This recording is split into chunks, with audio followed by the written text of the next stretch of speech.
तो स्वागत है आज हमारा ब्लंडर्स ऑफ नेहरू पार्ट 11 में। और हम जो है अगला इसका भाग लेकर आ गए हैं आपके लिए। जो 97 ब्लंडर्स हैं जो हमने ऑलरेडी कवर कर लिए हैं, उससे कुछ एडिशनल हैं, यानी उससे कुछ ज़्यादा भी लिखे हुए हैं उसमें, हम वो भी कवर कर रहे हैं। तो जो है मैं सबसे पहले स्वागत करूँगा बीबी दादा का, एएम दादा का और जय दादा का। तो नमस्कार जय दादा, वीवी दादा और एएम दादा, बीबी चांस दादा, फर्स्ट। एम दादा, ठीक है, सबका प्रणाम। तो आज हम जो है शुरुआत करवाएंगे एएम दादा से। एएम दादा हमारे बीच में एक दो दिन नहीं थे तो बहुत मिस किया, और इसलिए आज दादा से ही शुरुआत कराएंगे। प्रैक्टिस ठीक है करके बीबी आए दादा? ना। हाँ, अरे दादा की हमेशा ही प्रैक्टिस रहती है। तो हम समय व्यर्थ ना करते हुए चलते हैं एएम दादा की तरफ, और मैं स्क्रीन शेयर कर देता हूँ।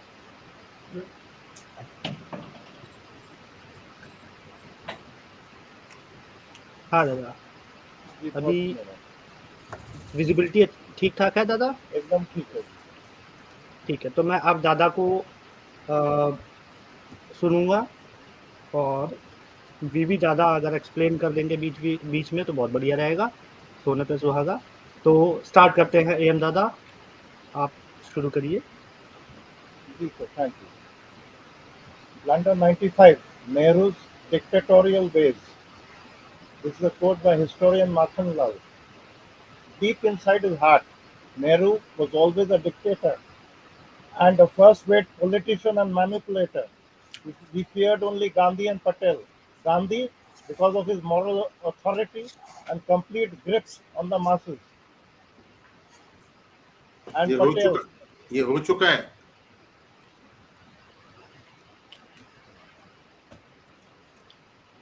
We have to go to 98.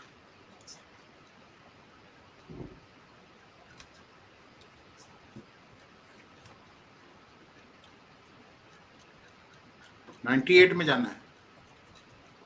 ये लाइन खत्म कर देता हूँ। Because of his firmness, unwillingness to be emotionally blackmailed, and the writ in the party. Then we shall go to 98, sir.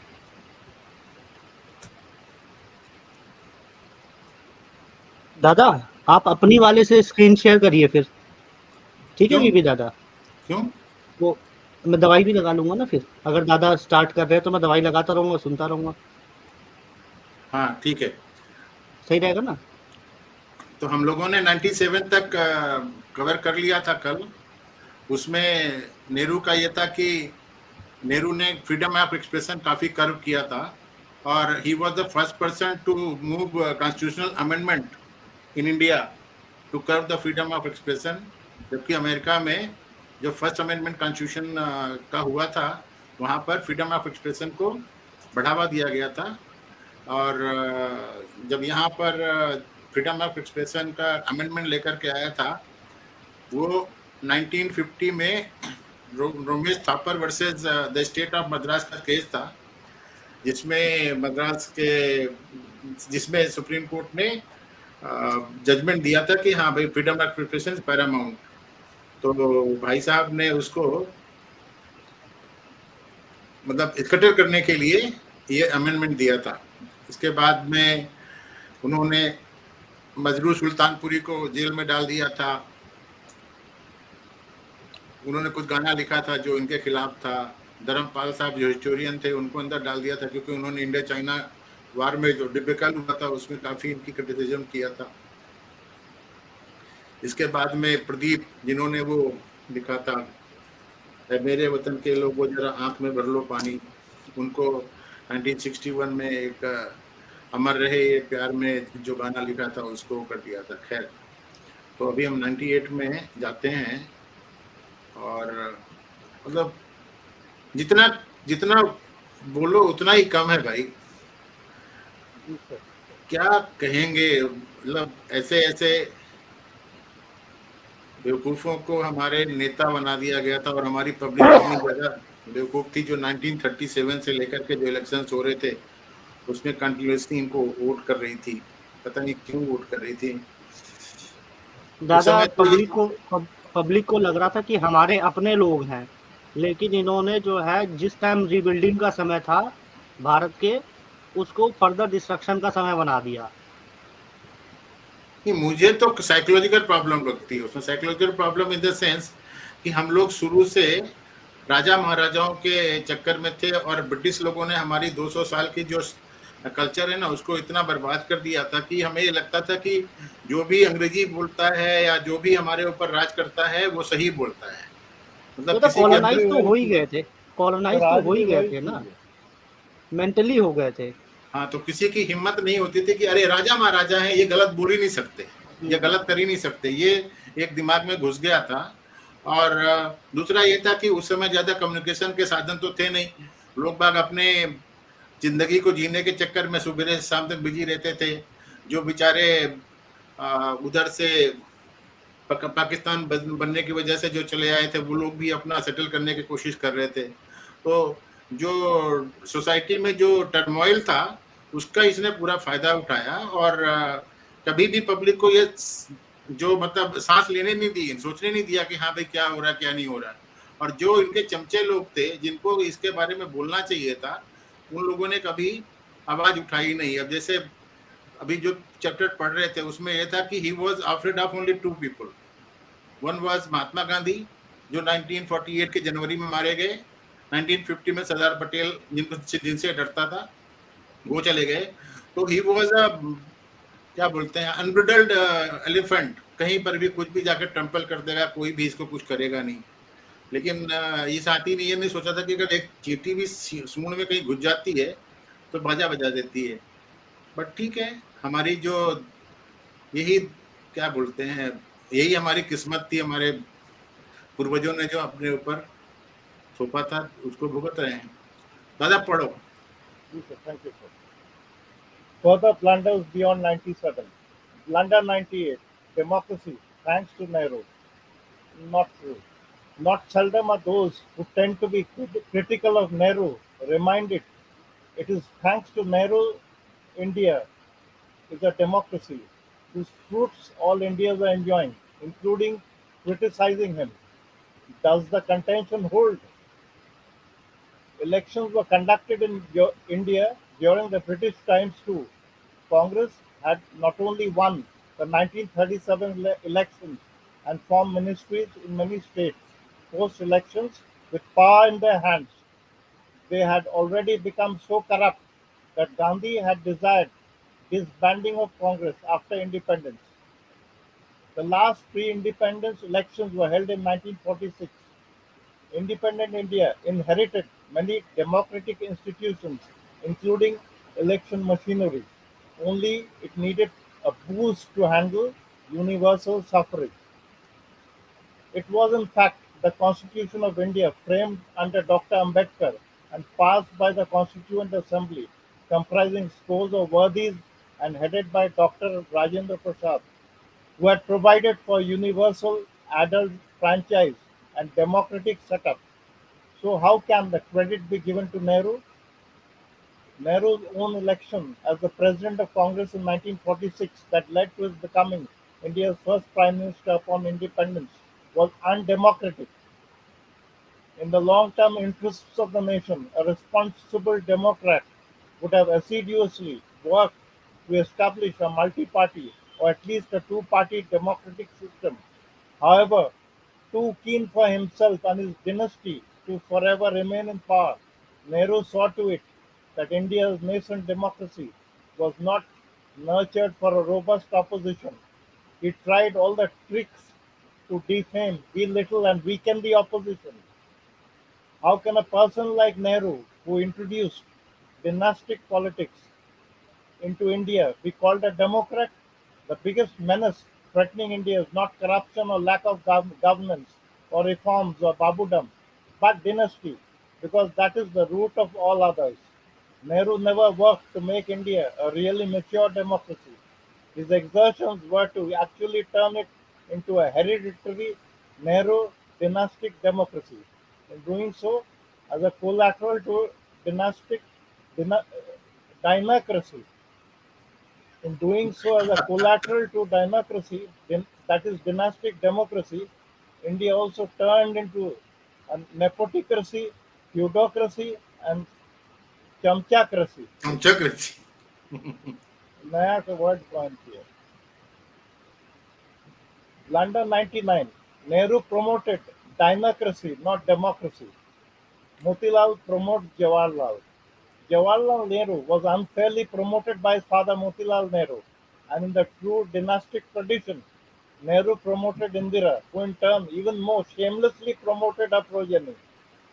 When Motilal Nehru retired as the Congress president in 1929, he made sure, by lobbying with Gandhi, that his son Jawaharlal ascended the Gaddi over the heads of people much more senior and capable than him.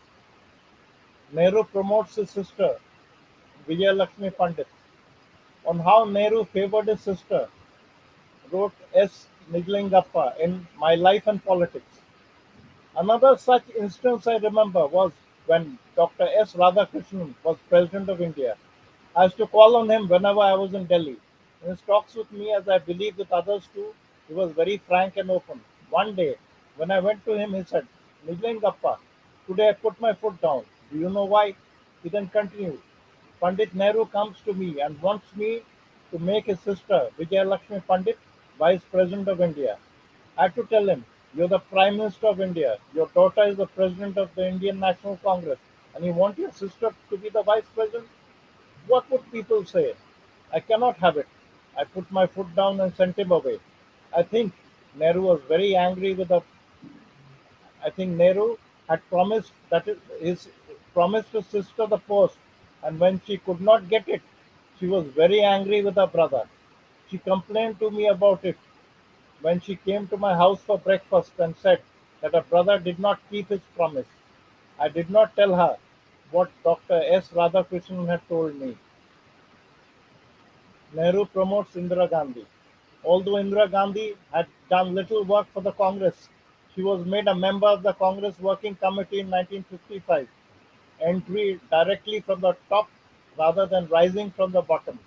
In 1957, Indira was made member of the powerful Central Election Committee.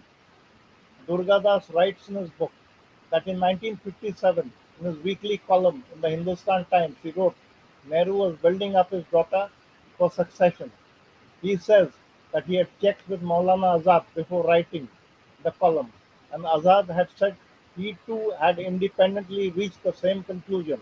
Even Gobind Vallabh Pant had the same opinion. Later, when Nehru remonstrated with Durgadas on the column to mollify Nehru, Durgadas assured him that what he had written would bring good publicity to Indira and would stand her in good stead, at which Nehru felt happy and smiled. तो कितना दुर्गादास भी कितना फट्टू था. हाँ, तो वही तो देख रहा हूँ मैं. मॉलिफाई, क्या बात है. खुश करने के लिए सब लोग लगे हुए थे. In 1958, Indira became a member of the Central Parliamentary Board. Nehru made a vacancy for her by himself resigning from the board, a deft move. She was then made president of the Congress in 1959, to the astonishment of all, after an intense behind-the-scenes drama managed through others by Nehru. Nehru had thus commented on her being made the president. I am proud of Indira Gandhi as my daughter, my comrade, and now as my leader. It is superfluous for me to say that I love her. I am proud of her integrity and truthfulness, wrote Rajmohan Gandhi. Suddenly, at this juncture, Indira Gandhi, Jawaharlal's daughter, was named party president. Her talents were yet a secret, and she had no experience of party work. Several of Nehru's colleagues were offended by the choice, but said nothing. C.R. Gopalachari, Raja Gopalachari, was outraged. Kuldeep Nair wrote, But said nothing to be noted, huh? But said ये तो- nothing. but said nothing. Kuldeep Nair wrote, this is where I first heard that Congress President V.N. Bhebar was resigning and Indira Gandhi was taking over. Pant had supported Nehru at Vinoba Bhave's ashram, but not at the CWC when Indira was nominated as the party president. He was careful not to oppose Nehru's daughter directly, but argued that her frail health would come in the way of the extensive travels the Congress president was required to undertake. Raising his voice, Nehru told Pant that she was healthier than both of us and could put in longer hours of work. The subsequent discussions, as I noted, were to fix the date on which she would assume charge. This was the first time that dynastic politics came to the fore, and the Congress since then has been following the practice of invariably being a member of Nehru's family at the helm of affairs. Left to Nehru, he would have liked Indira to succeed him as Prime Minister, but too many Congress leaders with a long stint of sacrifice and struggle for the country's freedom were still on the scene at that time. Nehru had also started developing Indira as a public figure. By making her the official host, Nehru gave her exposure to foreign dignitaries and guests. Nehru also sent her on various foreign assignments like India's representative to the UNESCO's executive body and tour of foreign countries on Nehru's behalf. After the 1962 debacle and his plunging popularity, Nehru used the Kamraj Plan of 1963 to clear the way for Indira from the seniors. Morarji Desai, who had not objected then, later told Michael Brescher about the Kamraj Plan. It seems to me seems to have been it seems to have been motivated, and not only to get rid of him, that is Morarji, but also to pave the way for Mrs. Gandhi to the prime ministership, just as Motilal Nehru had passed on the Congress presidency to him, that is Nehru. Acharya Kripalani believed that the evils in the country emanated from the top, and that Nehru was the pace setter in abusing patronage and power. One may say that Nehru did not make Indira Gandhi the Prime Minister, but he was working towards it. However, before he could fulfill his mission, he passed away. Though he had done the groundwork, given the necessary visibility to her, Lal Bahadur Shastri had himself told that in Panditji's mind is his daughter, writes Kuldeep Nair. I ventured to ask Shastri one day, who do you think Nehru has in mind as his successor? उनके दिल में उनकी सपुत्री हैं. In his heart is his daughter, said Shastri. Nijalin Gappa said he was pretty sure that Nehru had his daughter in his mind as his successor. In his diary, he wrote on 15th of July 1969 that Nehru was always grooming her for the prime ministership, obviously and patently. Wrote M.O. Mathai. A couple of years ago, Vijay Lakshmi asked me, why did Bhai, that is Nehru, drop me completely during the last phase of his life? I did not wish to answer that question at the time and managed to change the subject. I've already given in this chapter part of the reason. The other part is that Nehru did not want to build up a rival for his daughter, who was much younger. More about this in the chapter on Indira. Nehru laid the foundation on dynastic democracy. Democracy grafted onto a nation with a strong feudal mindset is likely to degenerate into dynasty unless the leaders who matter consciously devote themselves to ensuring it does not happen, both by setting an example themselves and by putting in place appropriate systems. Nehru's did the reverse. The dynastic politics that Nehru started and thus sanctified, and what was even more shamelessly promoted by his daughter, has now vitiated and poisoned our whole democratic system. Following in the footsteps of Motilal, Jawaharlal and Indira, now most leaders promote their own dynasty in politics. We are now already in the era of blooming dynasty. It has become all the more pervasive and has vitiated and poisoned our democratic system. The whole democratic process would soon get reduced to jockeying for power among select dynasties. It's not just Nehru's heirs. We now have heirs in nearly every state. छोड़ो Abdullah and छोड़ो छोड़ो Sons. उसको, छोड़ दो छोड़ दो छोड़ दो, सबको मालूम है आज की डेट में. As per a study detailed in Patrick French's book, India, a portrait, about 28.6% of the MPs in the Indian Parliament are HMPs, that is, hereditary MPs. Even more revealing are the figures that while over two-thirds of the 66 MPs aged 40 or less are HMPs, all the MPs below 30 are HMPs. Going by this trend, we would soon be back to where we were in the good old pre-independence period ruled by hereditary Rajas and Maharajas and princes.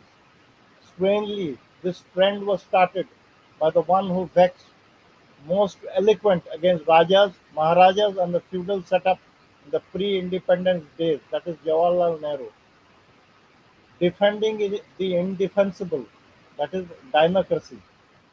Among the biggest crimes of the Nehru dynasty is that they have taken the guilt and the shame out of dynastic politics and have encouraged others to follow suit through the example.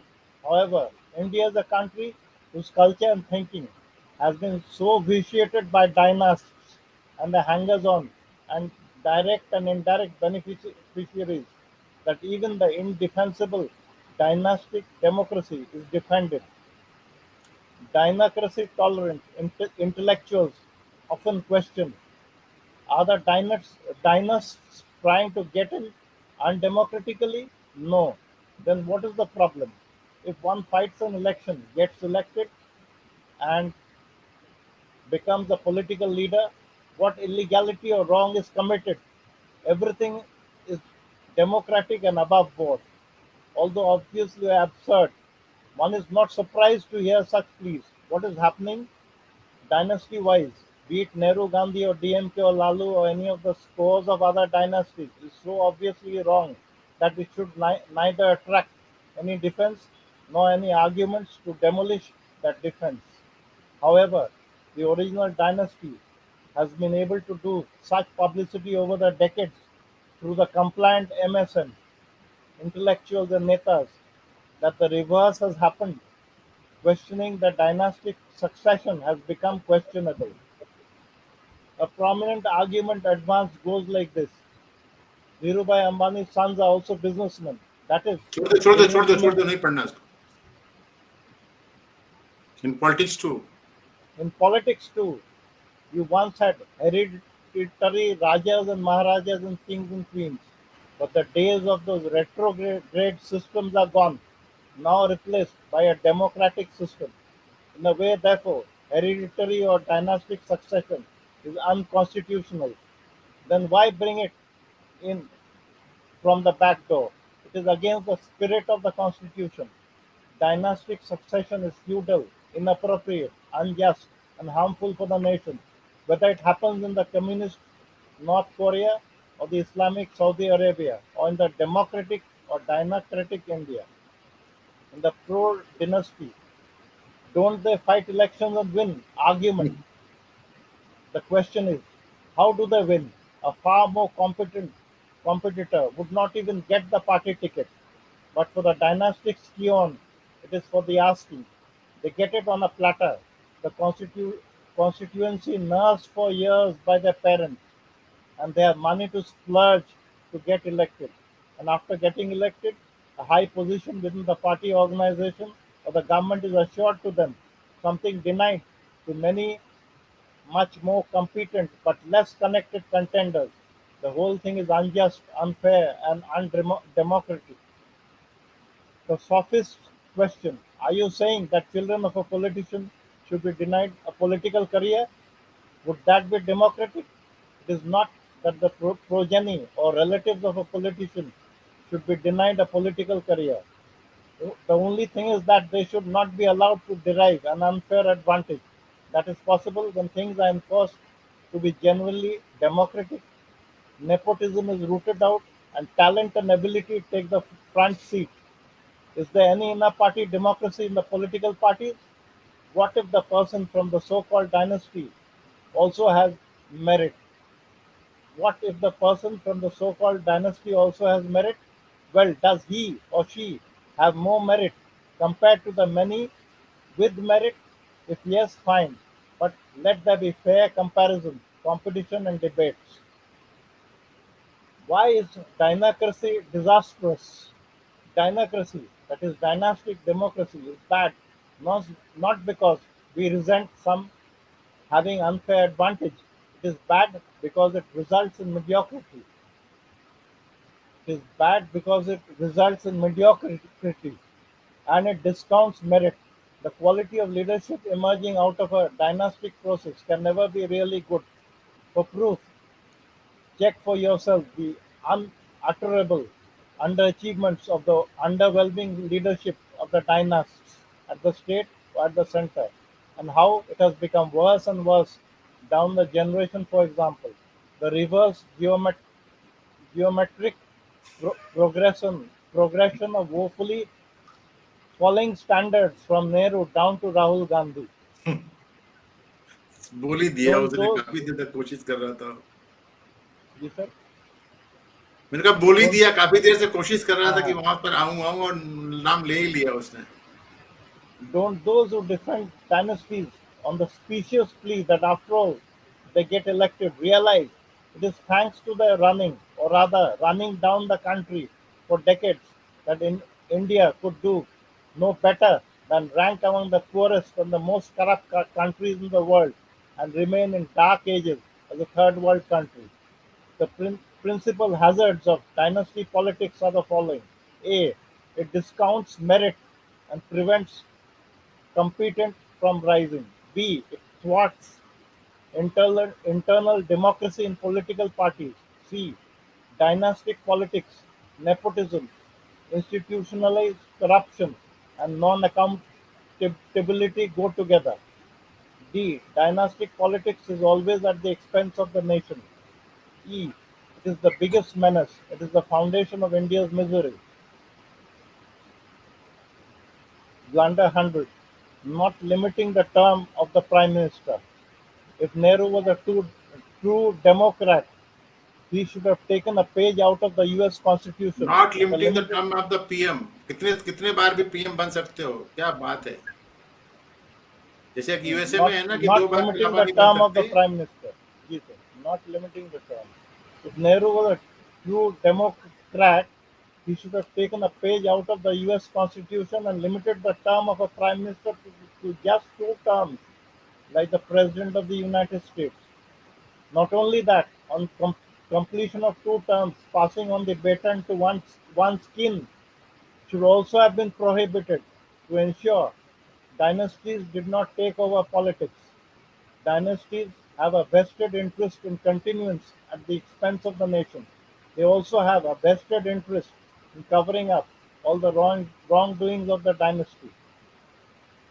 Following Nehru's footsteps, you would find a strange spectacle of people, whether young or old, and whether in a political position or a bureaucratic position or a position in a sports body, not wanting to ever quit, where इसमें judiciary extension क्यों नहीं is लिखा not इसने? possible. Yes, sir. Judiciary क्यों नहीं लिखा? लिखना तो चाहिए था। नहीं, एक्चुअली पॉलिटिक्स के बारे में बात कर रहा है, इसीलिए उसको अभी बोला नहीं। नहीं, आगे स्पोर्ट्स तो लिखा ना उसने, स्पोर्ट्स लिखा, ब्यूरोक्रेट लिखा, सब कुछ लिखा, तो स्पोर्ट्स बॉडी में पॉलिटिशियंस आ जाते हैं। स्पोर्ट्स बॉडी में तो पॉलिटिशियंस आ ही जाते हैं ना। Where extension is not possible, bureaucrats would seek some position or the other post-retirement. Contrast the above with George Washington, co-founder of the USA. He was proclaimed the father of the country and was elected the first president of the USA in 1789 with virtually no opposition. Washington retired in 1797, firmly declining to serve for more than 8 years, 2 terms, despite requests to continue. His tremendous role in creating and running America,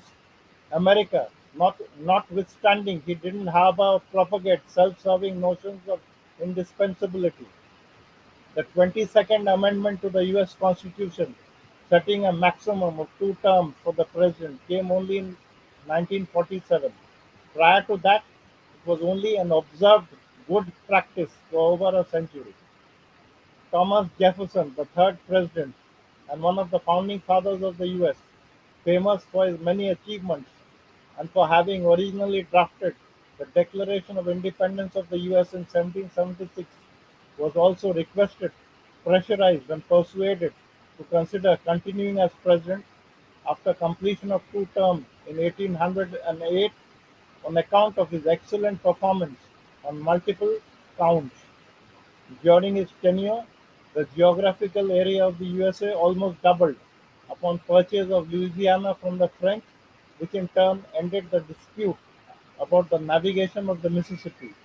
However, stressing the democratic and republican ideals, Jefferson refused, even though there was no legal bar then, and people would have loved him to continue. क्या बात है। और अपने बच्चों को भी नहीं बनाया उसने। दोनों आदमी कोई नहीं बना है। Had the above maximum 8 years rule been followed, Nehru Raj would have folded up by 1955. Had that happened, India would have spared Nehru's poverty perpetuating socialism, India-China war debacle, debilitating Nehru dynasty rule, and the plethora of blunders recounted in this book. Blunder 101, not appointing a successor deliberately, wrote Perry Anderson. For the rest of the Union, the lasting affliction of Nehru's rule has been the dynastic system he left it. He claimed to reject any dynastic principle, and his capacity for self-deception was perhaps great enough for him to believe he was doing so. But his refusal to indicate any colleague as a successor and complaisance in the elevation of his daughter, with no qualifications other than her birth for the post, to the presidency of Congress, where Gandhi had once placed him for his own trampoline to power, speak for themselves. ये देखिए sir, trampoline के साथ compare किया है, मतलब जिस पे कूदते हैं ना, स्प्रिंग वाला एक होता है, ऐसे ऐसे सर्कस में जो कूदते हैं, ऊपर भेज देता है। एक बार उस पर डाल दीजिए, वो कूदते ही रहेगा ऊपर।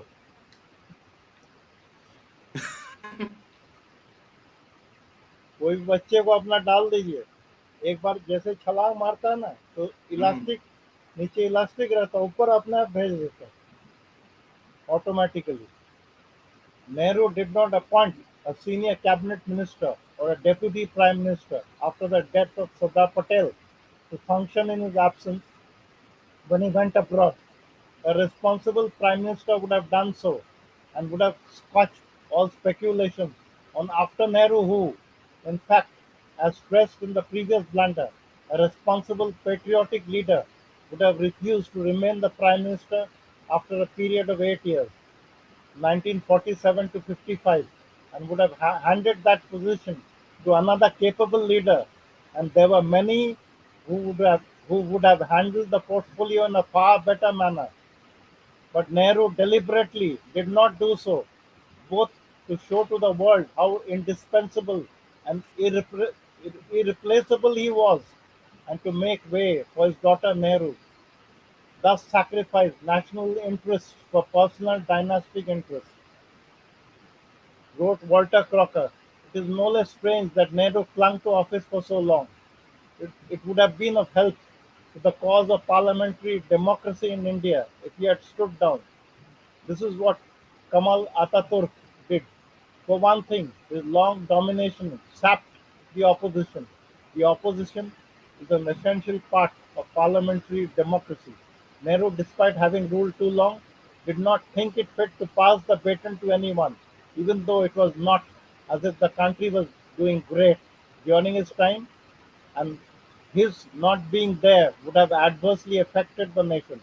On the contrary, with him not there, things might have improved, provided, of course, the baton had not been passed to his daughter. Contrast Nehru with Sardar Patel, who had told his son and grandson when they visited him after he suffered a heart attack in Delhi, as long as I am in this chair, don't visit Delhi unless I'm unwell and you have to see me. All sorts of people will contact you. Take care. वाह, क्या Blunt- बात है। फायदा क्या हुआ sir? कुछ सब नहीं। लोग अपना नीति लेकर चले, एक आदमी को छोड़कर, और रास्ता बनाते गए उनके लिए। तो फायदा तो हुआ नहीं sir. Blunder 102, election funding and publicity. One of the main causes of corruption is election funding. That was the only area for which Rajaji advocated nationalization. Rajaji had advocated state funding of elections to help eliminate the overwhelming advantages of money power. He commented, elections now are private enterprise, whereas this is the first thing to be nationalized. But Nehru did not listen. Nehru nationalized what he should not have and did not nationalize what he should have, the state funding of elections. Had he done so, one could have said he was genuinely a true democrat. It would have helped the poor opposition take roots in the nascent democracy. Opposition was starved of funds. Besides, they did not have any publicity machinery at their disposal. Nehru ranted against capitalists, but if they obliged his party by filling in the election war chest for a quid pro quo, Nehru's principles never came in the way. As all the election funding was being received by the Congress, of course, in expectation of quid pro quo, why would Nehru have tried to strengthen the opposition by arranging funding for them? Nehru took care to jealously guard the large donations received by the Congress from corporates. When Rajaji, deeply concerned with Nehru's economic policies, taking India to dogs, formed the Swatantra Party with like-minded persons and fought the elections, Nehru dubbed them as pro-money bags. Those adjectives remained stuck to them, even though it was the Congress party which was getting all the money from the money bags, and the Swatantra party was finding it very hard to find money to fight elections. Later, when J.R.D. Tata, impressed with the radical free market agenda of the Swatantra Party of Rajaji, as opposed to Nehru's poverty perpetuating socialism, proposed contributing to the Swatantra Party, Nehru angrily objected, and when J.R.D. still went ahead, Nehru took his revenge in various ways. अब समझ में आ रहा है क्यों उनके पीछे पड़ा था, JRD के पीछे. Nehru, his government, and the Congress Party monopolized radio, the main mass communication medium in the pre-TV days. There was a demand to make All India Radio (AIR) an autonomous body, and even Nehru had once stated that he would like the AIR to be modelled on the lines of the BBC. But looking to its huge reach and the tremendously unfair advantage it provided him of hogging all publicity, Nehru conveniently forgot restructuring and reforming it. AIR never made any adverse comments on Nehru or his policies or the government. AIR became the propaganda vehicle of Nehru and later his dynasty, providing no space to the opposition.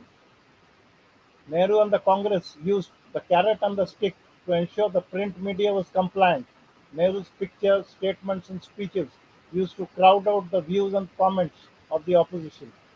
The government's vast publications division was dedicated to publishing all kinds of selected and collected works and letters and speeches of Nehru and his mentor Gandhi, but steered clear of giving any importance to the far better works and letters and speeches of Sardar Patel or Netaji Bose or Dr. Ambedkar. The Press Information Bureau's photographic department liberally released photos of Nehru on various occasions, providing him vast publicity. Nehru and his dynasty so misused and maneuvered the All India Radio, the government-controlled institutions, the academia, and the media as to project a picture and an impression to the public at large that only they could lift India out of poverty, that only they could keep India united, that only they knew how to govern a country as big and varied, that only they could protect the minorities and the weaker sections, and that they alone could be saviors of India. In short, Nehru and his dynasty tried all their tricks to ensure India remained a one-party dominated democracy and that their dynasty remained overwhelmingly dominant in that party. What could have been a more irresponsible and a worse disservice to the nation? Blunder 103. Oh, oh. Ensuring self-publicity and dynastic recall. Children's Day. An interesting thing is the Children's Day, 14th of November, Nehru's birthday. November 20th was declared by the United Nations as the Universal Children's Day. However, it was shifted in India to November 14th to coincide with Nehru's birthday. In the good old days, it used to be celebrated with much fanfare.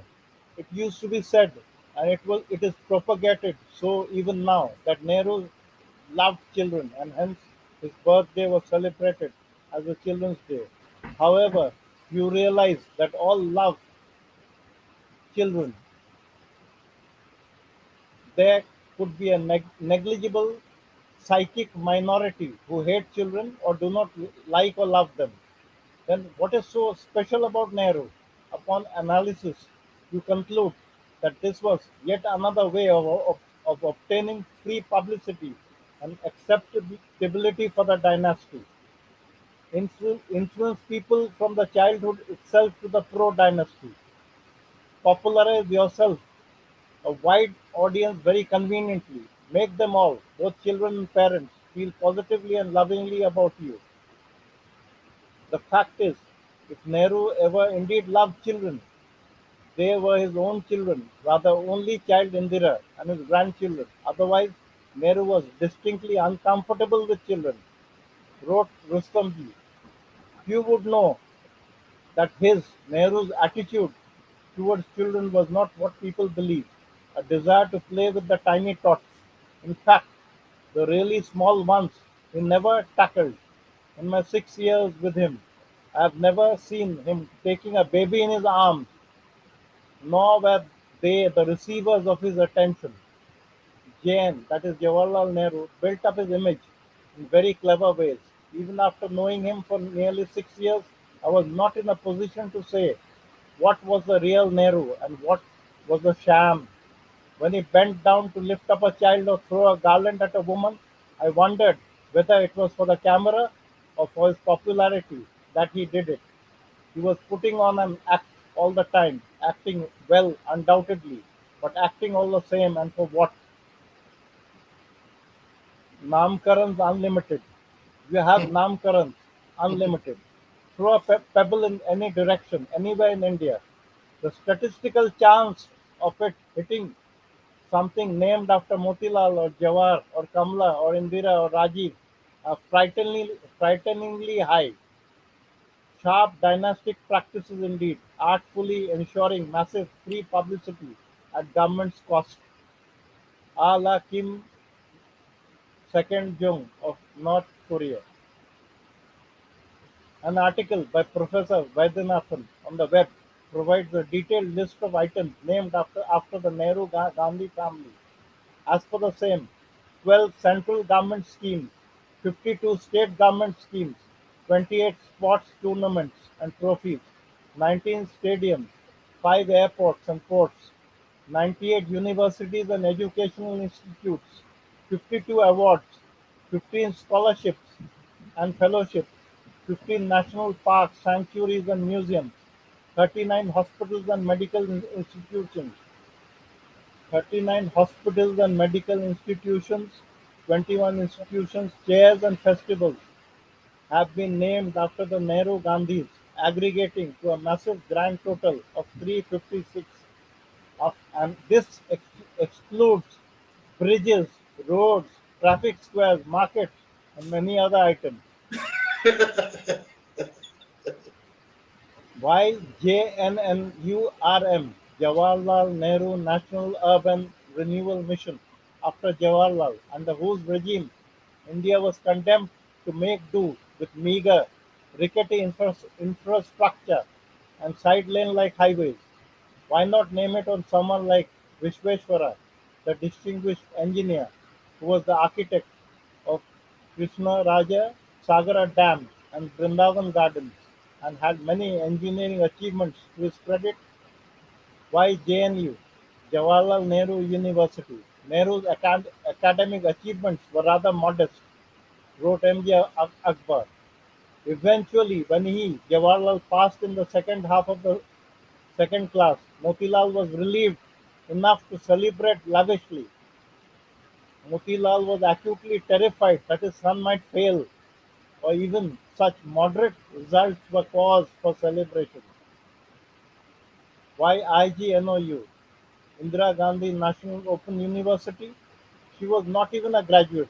You see, poor boys and girls in the most backward um regions. Um दादा, Yes, sir. एक minute pause करिए, ये बड़ी interesting है। Yes, sir. देखिए, भारत में जो passing marks जब तक मैं कॉलेज में था 100 में से 40 नंबर थे। जी, शायद अभी भी शायद अभी होंगे, मुझे पता नहीं।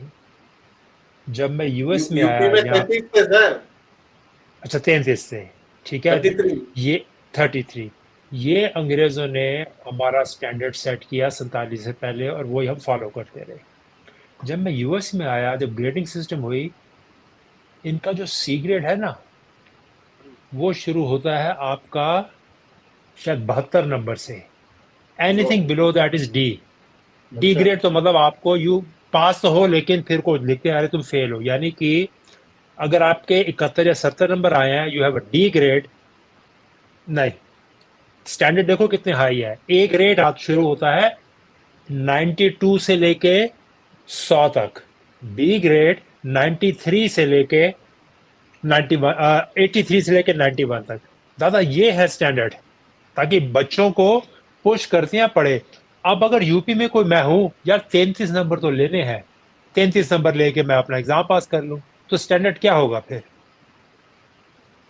अब वही कह रहे हैं नहीं, नेहरू उसमें का। भी अगर 5 सब्जेक्ट आप ले रहे हो, 10th की बात कर रहा हूँ, 5 सब्जेक्ट ले रहे हो और एक में 33 नंबर नहीं आए, 28 आ गए, तो कंपार्टमेंट आ जाती है ना, सप्लीमेंट्री आ जाती है, उसका एग्जाम दे तो लो, पास हो दोबारा जाओगे। देना पड़ेगा, हाँ दोबारा देना पड़ेगा। हाँ, तो ये हाल इन्होंने, जब हमारे प्राइम मिनिस्टर और उसकी लड़की ऐसे हो जो कि पढ़े नहीं या जो है, तो आगे इन्होंने वही करना है। बस दादा ये कहना चाहता था। जी जी, नहीं सही बात बोल रहे हैं sir. Thanks for the input sir.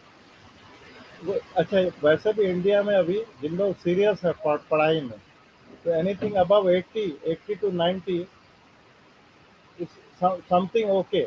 I'm saying it's okay. It's not considered to be good.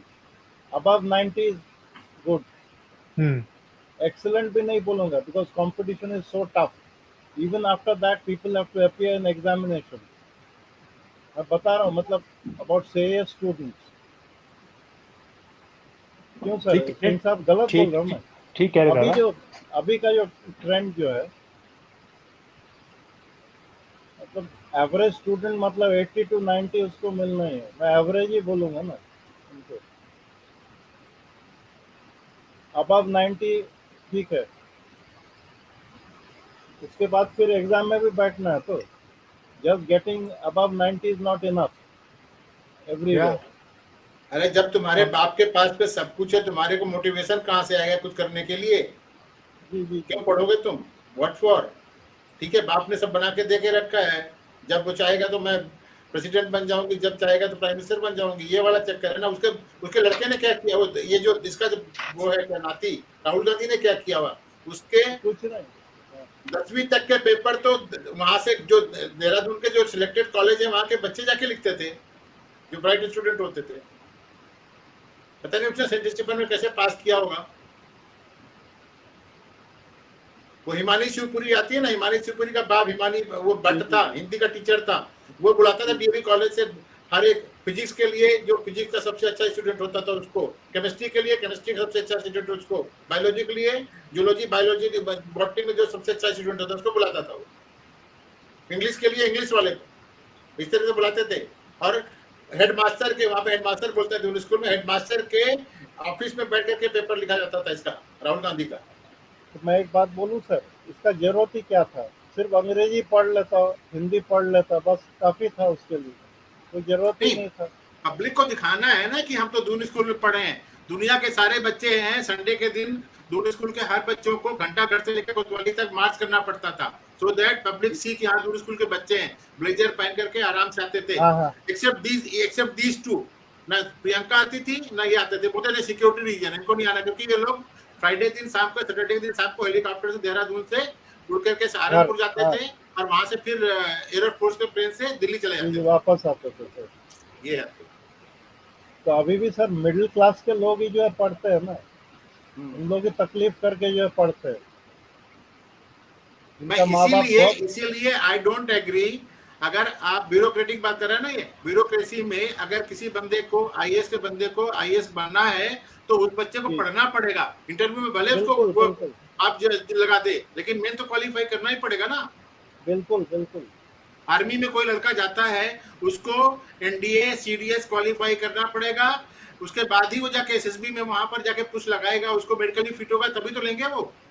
Sir qualify करने के बाद भी जो इंटरव्यू बोर्ड है उसको मतलब फेस करना बहुत मुश्किल है। मैं खुद गया हूँ वहाँ, तो घुमा कर बोलता है you are fit for some other job, I find it's okay, you know everything, but I think it's better for you that you join. मैंने लाइफ में 7 बार एसएसबी दिया है भाई, 7 बार। मैं भी तो बोल रहा हूँ सर, मैं भी तो बता रहा हूँ, मैं बनारस गया हूँ, इलाहाबाद गया हूँ, मैं भोपाल गया हूँ, हर बार यही बोलता था। वो जो प्रेसिडेंट रहते थे, कभी वो एयरफोर्स के होते थे, कभी वो मतलब आर्मी के होते थे, बोलते थे young man I find you interesting, whatever you are saying is okay, but I still feel that you should try for something else, you are made for better things. मतलब घुमा कर वो बोल रहा है।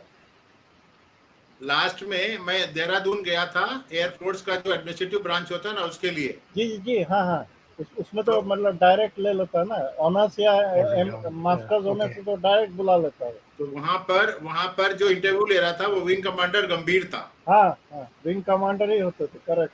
तो विंग कमांडर गंभीर देहरादून में डीएवी कॉलेज से ही पढ़ा हुआ था। तो अच्छा।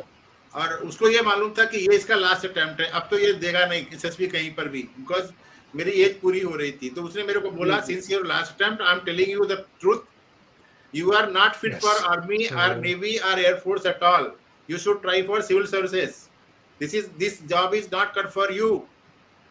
देहरादून के लड़का था वो, मेरे भाई साहब को क्या बोला जानते हैं लास्टली, मुझे क्या बोला लास्ट टाइम जानते हैं, you are not the kind of person who can take orders directly. Yes, वही बोल रहा है। मैं सुनूंगा नहीं ना, मेरे को बोलता है कि you can't take orders directly. हां, वो बोला होगा you have got high IQ, you can not follow the order. ये बात नहीं बोला सर, ये बात नहीं बोला है। मेरे को तो बोला तुम्हारा आईक्यू बहुत है, तुमको नहीं करना था हमारे को, मेरे को गधे चाहिए बोलता था वो। मेरे को ये बोला, इतना दुख हुआ मुझे। मैं पिताजी को आकर बोला, पिताजी बोला कि तुम फिर उल्टा सीधा कुछ बके हो यहाँ जरूर। नहीं वो आईक्यू का जो टेस्ट होता है ना उसमें देख लेते हैं वो लोग तुम्हारा आईक्यू क्या है। सर मैं आपको बताऊं, ये क्वार्टर्स में मैं पाइप पकड़ के जो है विदाउट इन्फॉर्मिंग माई पेरेंट्स, अच्छा पैर भी टूट सकता था मेरा, आई टू क्लाइम डिलीबरेटली कि हाइट्स का मेरे को तकलीफ ना हो। अच्छा कहीं रस्सी लटक रहा हो दूर तो कूद के नहीं जाना पड़ता, ऊपर से ऊपर प्लेटफॉर्म रहता है, काफी दूर रहता है रस्सी, नजदीक नहीं रहता कि ऐसे आप बर्मा ब्रिज तो आप चले जाओगे क्रॉस करके, लेकिन वो रस्सी जो है ना हाथ छिल जाता पूरा। टाइगर लीप या क्या बोलते हैं उसको? Tiger leap. तो प्रैक्टिस करता था मैं, और कभी हाथ छिल जाता था, पिताजी फिर अच्छा आरपीएफ वाले के यहाँ जाकर करता था, उनका ट्रेनिंग कैंप बगल में था, वहाँ करता था मैं, लेकिन उनका नजदीक था, वहां जाकर मैं देखा काफी दूर है, तो हाथ छिल गया वहां। होगा, इन लोग वॉच किया होगा ना, इन लोग देखिए वो जो रहते हैं कैप्टन रैंक के कोई रहते हैं वो तो, उस समय तो मतलब वो क्लिप बोर्ड लेकर के उन लोग लिखते थे chest number so chest number so करके। बता रहा हूँ मैं, हम लोग वॉच किए होंगे कि ये आदमी जो है मतलब उसको बोलूंगा कि जान दे दो, ये देगा नहीं, ये दूसरा ही कुछ करेगा। लगा होगा उनको ऐसा कुछ, मुझे लग रहा है, क्योंकि हर बार क्यों होता था ऐसा, every time this to tell. Last time तो मेरे को बोला ही था कि यू कांट टेक ऑर्डर, मतलब समथिंग टू दैट इफेक्ट। आप बोल रहे हैं, देखिए आज आप बोल रहे हैं कि they wanted to say that, मेरे को गधे चाहिए। हाँ, वो पहले दिन जब IQ टेस्ट होता है ना, उसी में समझ लेते हैं कि हाँ इस लड़के को लेना कि नहीं लेना। मैंने उनका बेंगलोर में आंधी आई थी तो उनका जो पेपर है ना बाहर निकल गए थे, कुछ उड़ के बाहर आ गए थे। तो मैंने वहां पर देखा था, पढ़ा था उसमें, if your IQ is more than 50 they will never take you. लेकिन क्यों सर, उसमें और ब्रांचेस भी तो है sir. There are other branches also where a person can be put to good use. The first and foremost thing is that Dada, that you have to follow orders That from works an for me. idiot. 16th noon Eastern, जो 10 ऊपर Mountain. वाला Yeah, बंदा that works for है me. वो आपको order देगा, चाहे administrative में हो चाहे किसी भी ब्रांच में हो। ये भी बात सही है सर, आपका भी कहना सही है, लेकिन आप होते तो जरूर सिस्टम को चेंज करते, because no man is useless. मेरा भाई एयरफोर्स में था ना, स्क्वाड्रन लीडर था ना, he was posted in air force, और वो sorry Hyderabad, he was pressurising me, SSP में जाओ, एसएसपी में जाओ, एसएसपी में जाओ। जाने ठीक है, मिल जाता तो ठीक है, वर्क्स फॉर मी। अल्टीमेटली तो उन्होंने बता ही दिया ना कि you are not cut for this, तुम्हारे आईक्यू ज्यादा है। और दूसरा क्या, उस समय जब मैं आईआईटी में पीएचडी कर रहा था, इस समय मैं वहां पर देहरादून में जब एयरफोर्स एसएसबी में गया था, वो क्वालिफिकेशन देख करके उन लोग तो ग्रेजुएट ही होते हैं सिर्फ, उनको इंफीरियरिटी कॉम्प्लेक्स में भी वो थोड़ा मतलब सफर करते होंगे ना फिर। अरे हमारे साथ के जितने लड़के थे ना जिन्होंने हमारे साथ ग्रेजुएशन किया था, at least 80% of them have joined IMA, सारे के सारे वहां चले गए थे ग्रेजुएशन करने के बाद ही। और एक चीज सर नोट कीजिएगा, और एक चीज नोट कीजिएगा sir, those whose parents were in the army, उनको मिल ही जाता था for some reason or the other। एक डॉक्टर का लड़का था, उसका पिताजी था लेफ्टिनेंट कर्नल, उसको मिल गया, मेरे को नहीं मिला, हम लोग साथ ही पढ़ते थे। वो तो बोलते हैं ना, ठीक है, जो तुम्हारे अंदर वो है ना ऑफिसर्स लाइक क्वालिटी, OLQ बोलते हैं ना, they are in you if you are born in a family of army officers, और आर्मी में अगर आपका है तो OLQ है आपके अंदर, वो तो they take it for granted. मेरा भाई खुद बोलता था। और आपको पूछा नहीं सर कोई आर्मी में आपका है या नहीं है, ऐसा कुछ पूछा? हर बार पूछा, मैं बोला नहीं है, हर बार पूछा।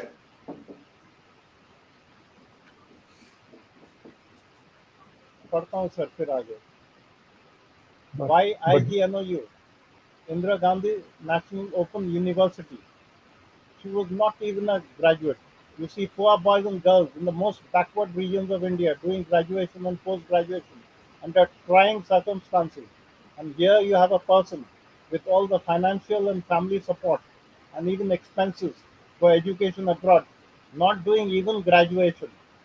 Then why name these important national universities after such persons? Yeah, Don, I am opening the project workbook before I ask a question. Why not name because them? last week, or no, this week, last time when did we meet? Sam, yesterday,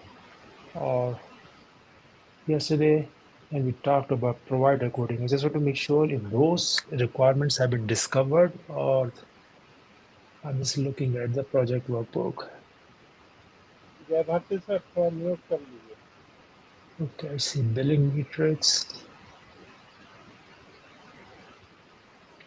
So isn't Don we have to work on the provider coding also?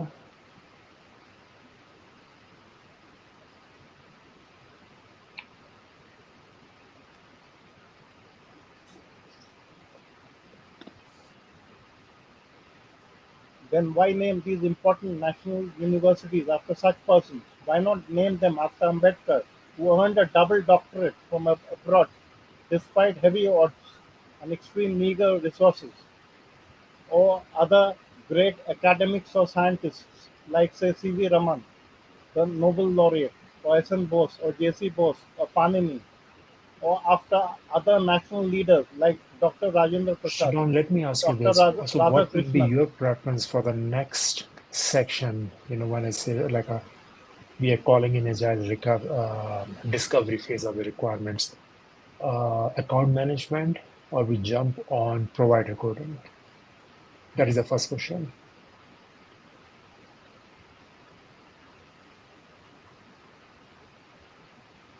Okay, so the second follow-up question is, next week we are having 3 sessions for the wireframe.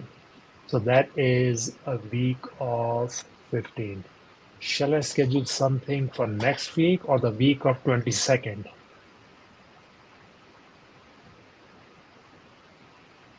No, to start discovery, to start the provider coding, gathering, discussing, and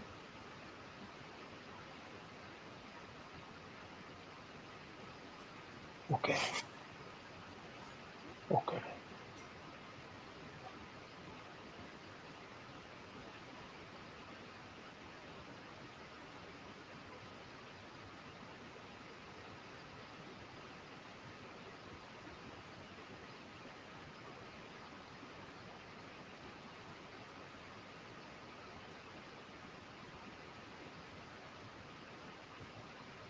मतलब पढ़ो पढ़ो पढ़ो आगे। ये line तो खत्म हो गया सर, फिर से पढ़ो। नहीं पढ़ो आगे। राजा कृष्ण के बाद सुभाष चंद्र बोस, राजा जी। Or after great academics or scientists like say C.V. Raman, Nobel laureate, or S.N. Bose or J.C. Bose or Panini, or after other national leaders like Dr. Rajendra Prasad, Dr. Radhakrishnan, Subhas Bose, Rajaji, Sardar Patel, who were also great academics. High time, Nehru, Gandhi, Namkaran Unlimited are reversed and limited to just a reasonable few. As per an article on Rediff.com, the Americans named the new orbiting X-ray observatory Chandra after Subramaniam Chandrasekhar, the physicist. It occurred to me that if India were to ever send up a space telescope, it would almost certainly be named Jawahar. Apparently, no one else in India matters. Blunder 104. Communal vote bank politics. Congress, which tom-toms its secular credentials, started its communal politics from the Nehruvian era itself. Massive Muslim migrations from East Bengal were ignored to get Muslim votes to win elections in Assam. When asked, Nehru had advised even a person of the stature of Maulana Azad to contest elections from a predominantly Muslim area, despite Zakir Hussein's hang-ups, keeping in mind the secular faith of the Congress. Vote bank politics took precedence. Since the Nehruvian times, Congress played on the insecurity of the Dalits.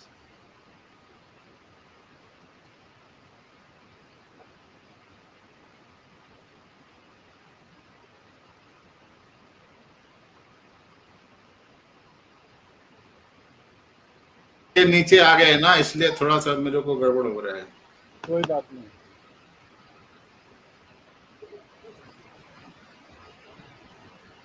Yeah, ठीक है.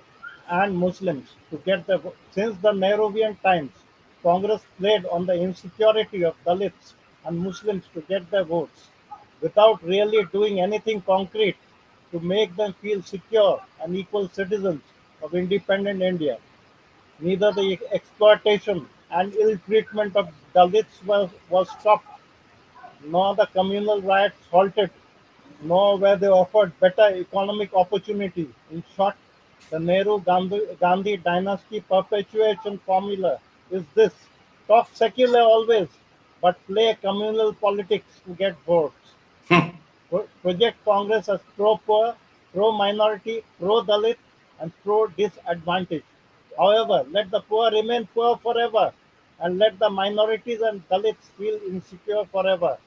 How else to get their votes? Wrote Durga Das. But गरीबी हटाओ, गरीबी हटाओ। हटाओ मतलब गरीब को मार दो। गरीब हटाओ। Wrote Durga Das. But Azad revised his opinion of Nehru in the last 2 years of his life. Towards the end of his life, Azad realized that the best protection for the Muslims was the goodwill of the Hindus and a strong government. He told me that Nehru's policies had weakened the administration and that his economic theories had failed to improve the living conditions of the people, especially the Muslims. Blunder 105. Promoting incompetents and sycophants. Luck the clapiers or look the clapiers. His quotation is servitude debases men to the point where they end up liking it. कितना बढ़िया चीज है sir. Servitude debases men to the point where they end up liking it. Nehru's hubris was such that he thought that he was the wisest person around who knew best. He therefore looked for yes men, those who would not toe his line, do his bidding, or even anticipate his likes and dislikes and act accordingly. The single brain activity of the people who meet in Congress is to find out what is in Jawaharlal's mind and to anticipate it. The slightest attempt at dissent meets with stern disapproval and is nipped in the bud. ये बोल रहा है राजा Gopalachari. Wrote M.O. Mathai, barring a few exceptions, more especially after Sardar Patel's death, Nehru's colleagues were not men who would frankly speak out in his presence. Many were tongue-tied before him. Some were even anxious not to displease him, and some even tried to find out in advance what was likely to please him. Nearly all had awe of him. The net result was that Nehru was not well served by his colleagues. No wonder the frank, forthright, and competent were sidelined. This became glaringly obvious in the way Nehru and Menon played favorites in the army, politicized, politicized postings and promotions, and awarded top positions to those who ultimately let India down in the 1962 India-China War. The position was such in the first general elections in 1952 that whoever got a Congress ticket was likely to win. It was said that even a lamppost carrying a Congress ticket would win. Gandhi had desired after independence that honest, competent, and deserving persons from varied spheres willing to serve the country must be inducted. 1952 was a golden opportunity to identify and induct such persons. But Nehru, but did Nehru do so? No. Nehru had a free hand. He herded in as many loyalists and sycophants as he could. Maulana Azad had commented, "We are still feudal, but what has distressed me is that many good persons have been denied tickets because the trusted courtiers had labelled them as anti-Nehru. Nehru even saw to it that Dr. Ambedkar, by far the most erudite and competent, was defeated. Expectedly, the 1952 election results threw up a large band of Congress MPs and MLAs who were courtiers, sycophants, and hangers-on. Nehru promoted and consulted people like Krishna Menon, about whom Khushwant Singh, who had worked in the Indian High Commission in London under him, had the following to say in his autobiography: "Truth, love, and a little malice." I had briefly met Krishna Menon in my college days and had not detected any signs of genius as claimed by some in him. As claimed by some in him.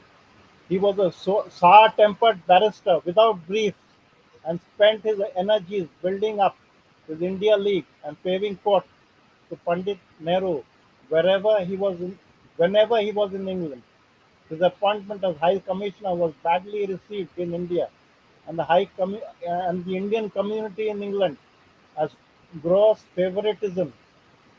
He set up many sub-organizations of his India League and got money from rich Indians and his English friends as donations to his organizations. In return, he gave the latter contracts for supply of arms to India. He had no scruples in business matters. He was also a congenial liar and regarded truth as good enough for the simple-minded and lying as the best exercise for the mind. सरदार सही बोल रहे हैं. हाँ, why Menon got where he did under the patronage of Pandit Nehru remains and probably will remain unexplained. General Shiv Verma summed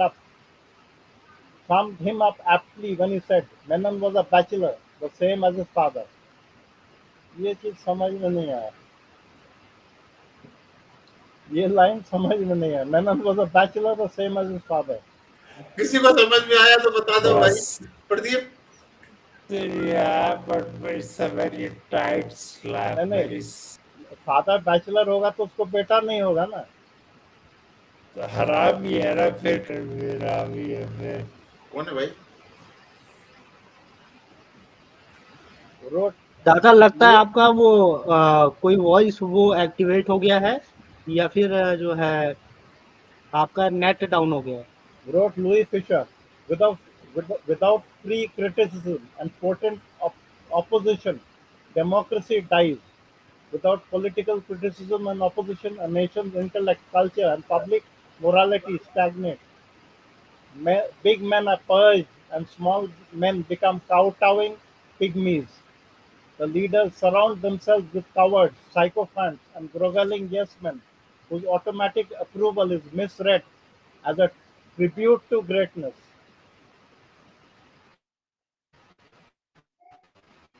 David Lloyd George, the British Prime Minister during 1816 to 22, had advised Winston Churchill, "It is important for a Prime Minister to be surrounded by people who could stand up to him and say not once but thrice no." One wonders if it was Nehru's hubris, dictatorial mindset, overt arrogance, or a covert inferiority complex that made him shun stalwarts like Patel, Ambedkar, and embrace sycophants, groveling pygmies, and lesser persons. All those who opposed Nehru were disparaged, labeled non-secular and communal, or pro-rich, or fascist, and weeded out. Gradually, a coterie around Nehru vigorously spread his defective pseudo-secular anti-Hindu poverty-perpetuating socialistic claptrap and sidelined all those who refused to toe Nehru's line.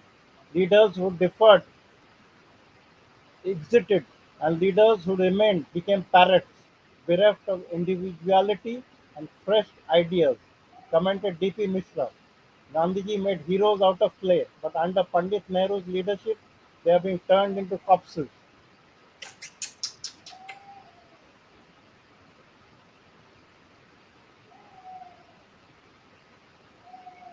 एक सौ पाँच तक ही करना था आज ना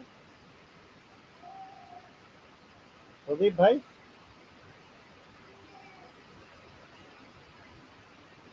हाँ दादा. 105 तक था ना कि और आगे हाँ, आगे भी करना है? दादा 7 तक कर देते हैं. 2 चैप्टर ठीक खत्म है. हो जाएंगे.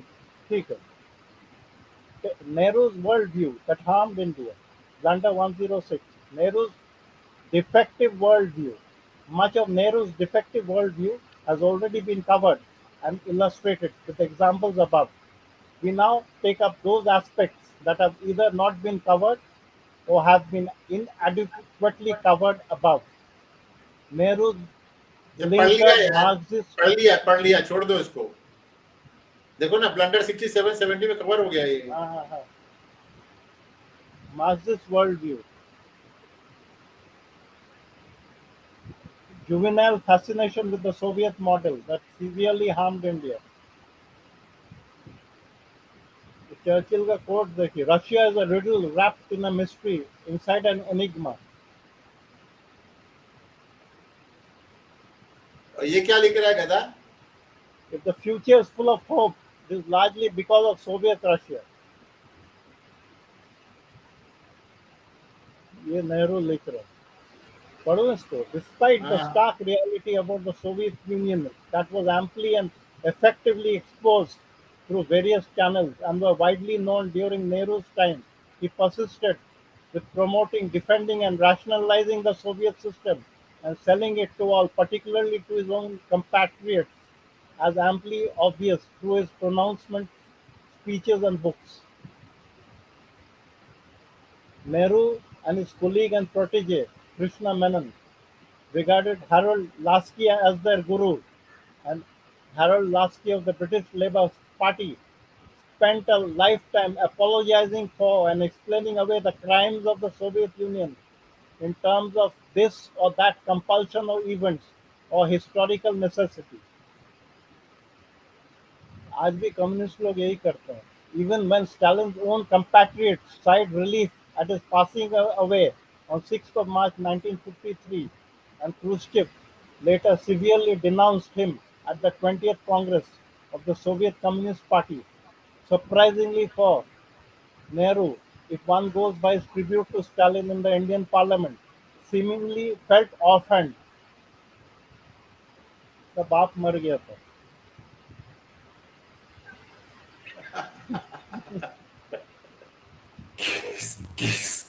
किसका बाप और पढ़ो sir. Apparently, apart from a plethora of monstrous atrocities, Nehru had never heard of those more than a million orphan children who wandered all over Soviet Russia after Stalin's forced collectivization, had either killed off their parents or sent them to forced labor camps. Quite a large number of these children were later on physically destroyed by Stalin's orders because they were spreading disease. Nor did he, Nehru, ever learn about those child heroes who were acclaimed in the Soviet press and by the Soviet government because they betrayed their parents to the Soviet secret police. Wrote Sitaram Goel on Nehru's pre-independence stands. But the Congress had promoted an incurable Soviet addict, that is Nehru, to position of power in its highest organs and had permitted him to become its sole spokesperson on foreign policy as well as its second best mass leader. The Congress had to pay the price. It had to remain in a state of paralysis from September 1939 to August 1942. The only action taken by the Congress during this period was the resignation of its provincial ministries under direction from another resolution drafted by Pandit Nehru and passed by the Congress Working Committee in October 1939. All its other attempts at political action, whether it was an attempt at cooperation with the British government under the lead given by Rajaji in early 1940, or an attempt at direct action through individual civil disobedience, was half-hearted hazards devoid of all sense of self-confidence, and the Congress frittered away its moral reputation as an organization of fighters for human freedom when it refused to say even a single word of protest against the Stalin-Hitler Pact of 1939, against the invasion of Poland and Finland by the Soviet Red Army, and against the incorporation of half of Poland and three independent Baltic states, Latvia, Lithuania, Estonia, in the Soviet slave empire. What was really fantastic in the whole situation was this Don Quixote of the Soviet Union, that is Nehru. All through his life, he had learned nothing except going to jail properly garlanded and coming out of jail properly garlanded. But he had the cheek to ask a disarmed and downtrodden nation of Indians to fight in defense of a cause, that is Soviet Union, which now sounded criminal to most of his countrymen. No one in the Soviet Union or her vast Comintern network had said a word in support of the case for India's independence. ये भी जानना जरूरी है sir. No one in the Soviet Union or her vast Comintern network had said a word in support of the case for India's independence. आज ये communist लोग लंबा चौड़ा भाषण सब देते हैं ना. It was not an accident that in the volumes of the Communist Wartime Weekly, People's War, there was not a word of criticism against Pandit Nehru, while Mahatma Gandhi and other Congress leaders were widely abused. The weekly cartooned Subhas Bose as a donkey and a dog and a rat and a rogue in fascist employ. The Communist Party of India denounced the Congress, socialists and forward blockists as agents of German-Japanese imperialism and regularly informed the British police about the activities. देखिए कितना गद्दारी किया है लोग. But all through this period, 1940 onwards, Pandit Nehru and Maulana Azad were selected by the communists for fulsome praise. Oh, क्या बात है. USSR indifferent treatment to the Indian ambassador. Thank you, Nehru. Thank you, Azad, for spoiling our future. Shit. Even a shabby treatment by Stalin of the Indian ambassador to the USSR did not shake Nehru's faith in the Soviet system. Rather than hailing India on and after independence, the communist journals from Moscow accused the Indian National Congress of selling India to Anglo-American imperialism. Moscow was refusing to accept India as a genuinely independent country, even though India's first ambassador to USSR, Vijay Lakshmi Pandit, nepotism was built into Nehru's genes. Nehruvian genes was Nehru's sister. Krem, Kremlin, Kremlin cold-shouldered her. Despite repeated requests, Stalin refused to give her appointment, and upon completion of her tenure, she returned to India without ever meeting Stalin.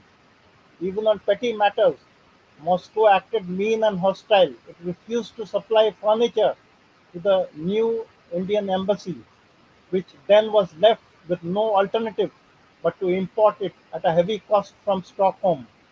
Yet when questions were raised on the above matter in India, Nehru chose to poo-poo the matter and tried to rationalize and cover up. Nehru tried to suck up to the countries, that is USSRs, that shunned, criticized, ignored, and insulted you in the 1940s and the early 1950s. Things changed with Khrushchev, and cold-shouldered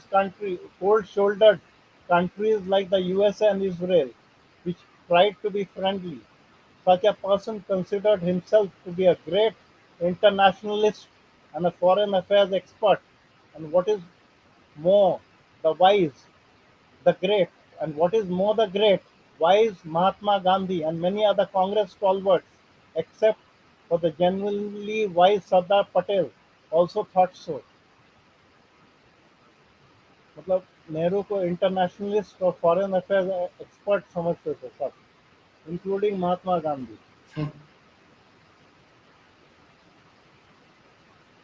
Nehru's books bring out his Marxist Soviet addiction.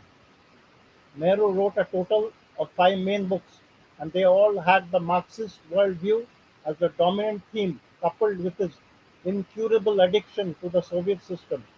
He apparently didn't waste time studying vital subjects like finance and economics, or the competing and far more successful and proven economic and political systems. Once a Marxist addict, one could be dismissive of all other aspects, even if the stark facts belie your views. That was a special kind of scientific thinking. Sarcastically ये बोल रहा है. Highlighted below are those glaring extracts from Nehru's books that bring out this Nehruvian Marxist thinking that had an adverse effect on his policies and severely harmed India.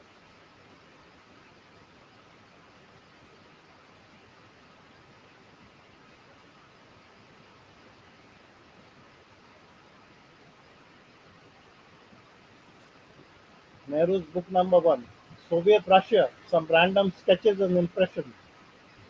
This was compiled in 1929 from a series of articles written by Jawaharlal Nehru after his return in November 1927 from Moscow.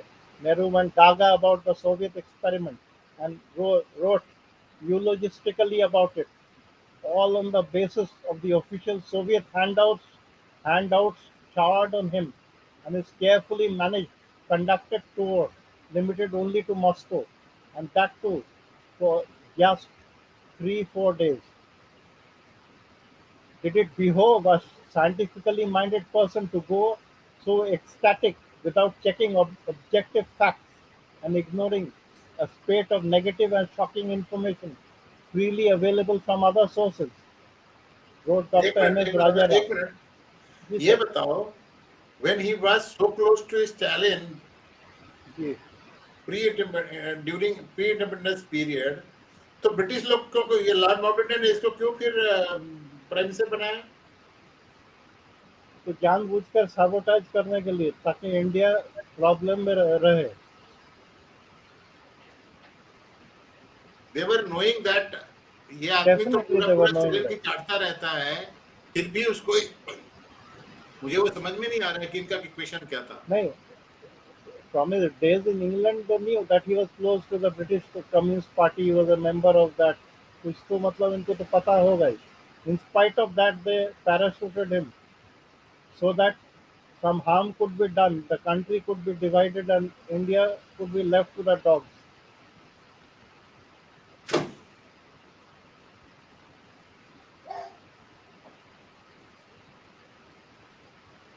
Wrote Dr. N.S. Rajaram, curiously, Nehru's administration extended even to the Lubyanka, the notorious Moscow prison. Nehru wrote, "It can be said without a shadow of doubt that to be in a Russian prison is far more preferable than to be a worker in an Indian factory. The mere fact that there are prisons like the ones we saw is in itself something for the Soviet government to be proud of.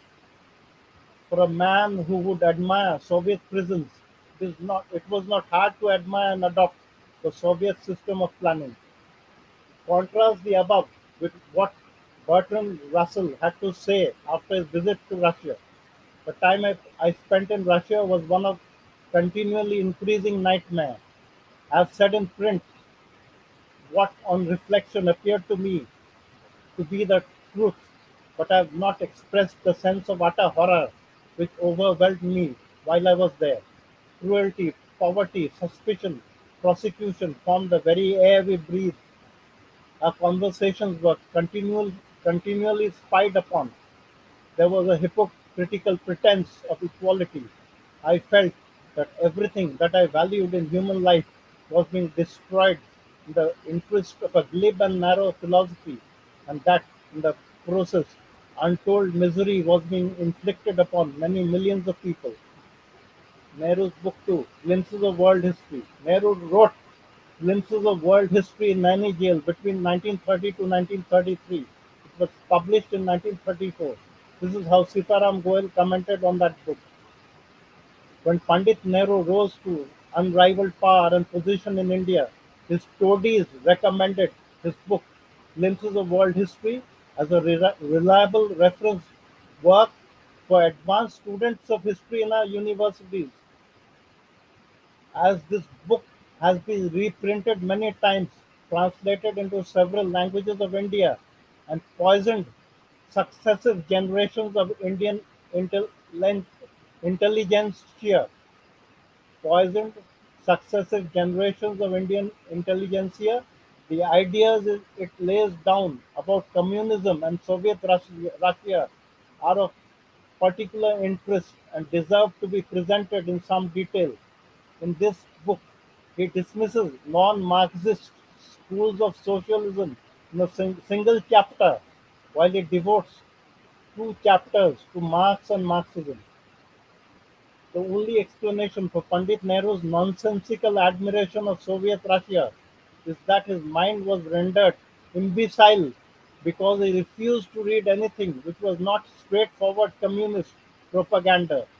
Had he cared even to glance at an array of highly objective and analytic studies of the Soviet Union, such as had appeared in the West and were available in India several years before, he compiled his glimpses of world history by copiously copying from communist handouts.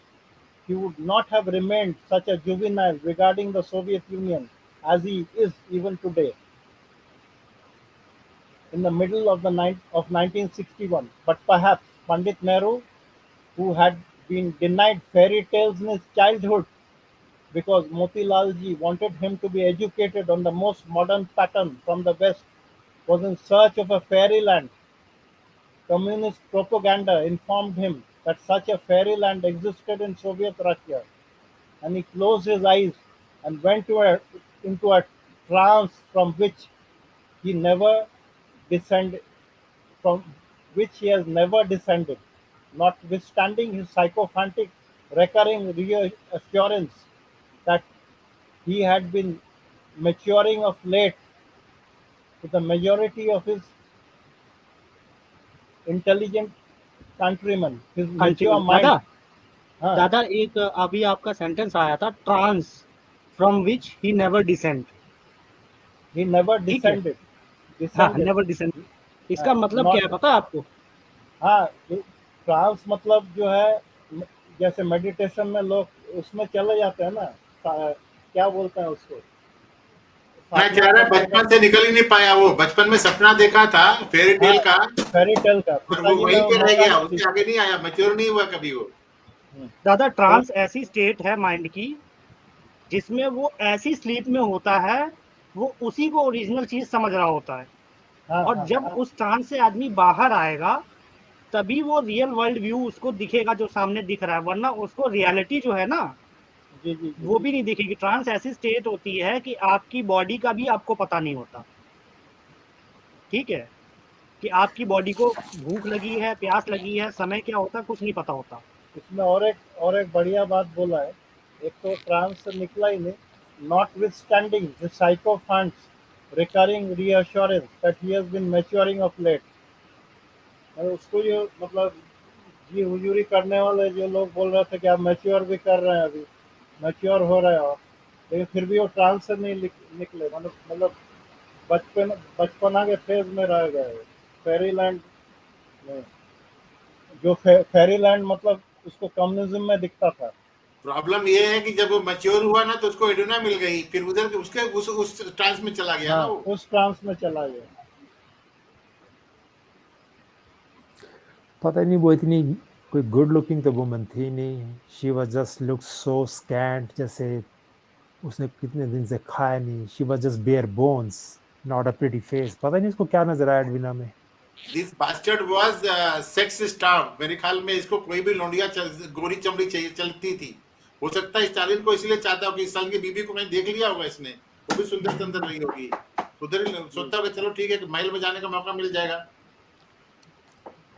Kennedy की बीवी को देख के he was in complete trance, hypnotic spell. दादा ये complete जी करके ना 2 video में दिखाऊंगा, थोड़ा सा आप उस पर अपनी राय देना। ठीक है, करंट अभी जो करंटली चल रहा है और जो होने वाला है उस पे है वो 2 वीडियो। ठीक है, वो मैं बाद में दिखाता हूँ, ये वाला कंप्लीट कर देता हूँ जरा सा। ये खत्म कर दो। Nehru Book 3, an autobiography. Nehru wrote an autobiography during 1934-35 in Bareilly and Dehradun jails. It was published in 1936. In the book, Nehru persisted with his fascination with Marxism communism. Wrote Nehru, the Bolsheviks may blunder or even fail because of national or international reasons, and yet the communist theory may be correct. Russia apart, the theory and philosophy of Marxism lightened up many a dark corner of my mind. History came to have a new meaning to me. The Marxist interpretation threw a flood of light on it, and it became an unfolding drama with some order and purpose, howsoever unconscious, behind it. In spite of the appalling waste and misery of the past and the present, the future was bright with hope. Though many dangers intervened, it was the essential freedom from dogma and the scientific, इसमें 3 question mark लगा दिया, outlook of Marxism that appealed to me. खुद ही अपना बना रहा था, सोच रहा था सब कुछ, totally cut off from reality. Nehru Book 4, Unity of India. This book is a collection of articles and speeches of Nehru during 1935-1940 and was published in 1941. Ignoring a plethora of evidence exposing the Soviet Union and what it did to Poland, Nehru continued to defend it. Nehru wrote, whatever doubts I had about internal happenings in Russia, I was quite clear in my mind about her foreign policy. This had been consistently one of peace, and unlike England and France, of fulfilling international obligations and supporting the cause of democracy abroad. The Soviet Union stood as one real effective bulwark against fascism in Europe and Asia. Without the Soviet Union, what could be the state of Europe today? Fascist reaction would triumph everywhere, and democracy and freedom would become dreams of a past age. जो भी चीज communist हो that is good. Nehru Book 5, Discovery of India. Nehru wrote Discovery of India between 1942 and 1945 in Ahmednagar Fort Jail. It was published in 1946. wrote Nehru in its first chapter. A study of Marx and Lenin produced a powerful effect on my mind and helped me see history and current affairs in a new light. The long chain of history and of social development appeared to have some meaning, some sequence, and the future lost some of its obscurity. The practical achievements of the Soviet Union were also tremendously impressive. Often I disliked or did not understand some development there, or it seemed to me to be too closely concerned with the opportunism of the moment or the power politics of the day. But despite all these developments and possible distortions of the original passion for human betterment, I had no doubt that the Soviet Revolution had advanced human society by a great leap and had lit a bright flame which could not be smothered, and that it had laid the foundation for the new civilization towards which the world would advance. भाषणबाजी में बहुत तेज था, पता नहीं कोई लिख भी देता हो उसको. Russian दादा translation and royalties. हाँ जी, कहाँ पे हो गया, कहाँ पे है अभी? Russian translations and royalties. ठीक है, मैं इसको कंटिन्यू कर देता हूँ, ज्यादा नहीं रह गया, थोड़ा सा रह गया, मैं कर दे रहा हूँ जल्दी. नहीं ये बताओ, ये अंग्रेज लोग जानबूझ के इसको जेल में डालते थे क्या कि तू किताब लिख दे? जब भी जेल में रहता तो किताब लिखता था ये. दादा वो जेल कौन सी थी, पहले वो जेल तो देख लीजिए ऊपर करके एक बार. ये पटाता होगा उनको, मुझे जेल में डाल दो, किताब लिखनी है. दादा पहले जेल देखो वो कौन सी है, आप एक बार ऊपर करो, जेल दिखा दो. नहीं वो दादा जेल में कुछ स्पेशल मसाजेस थे जिसको क्या यार मेरा टाइम हो गया, मुझे अंदर डालो. तो बाद में दिखा देंगे ना. अब इसको ठीक है दादा, खत्म कर देते हैं. मैं शो करता हूँ. ठीक है, नहीं, इसको और खत्म फटाफट फिर कर आगे बढ़ता हूँ. चैप्टर को ना. ठीक है, ये है, ये आपका जो बुक लिखी गई है, बुक कौन सा तक डिस्कवरी ऑफ इंडिया, ये लिखी गई है अहमदनगर फोर्ट जेल, यानी एक फोर्ट में रखा था, बस उसको जेल बोला गया है, इतना ही है. हाँ, तो जैसे घर को जेल डिक्लेयर किया जाता था ना. हाँ ठीक है. Russian translations and royalties. Nehru's given consistent and logizing of Marxism and जी Eulogizing. हाँ eulogizing मतलब glorification given of Nehru's Marxism. consistent eulogizing of Marxism and praise and defense of the Soviet Union through his books.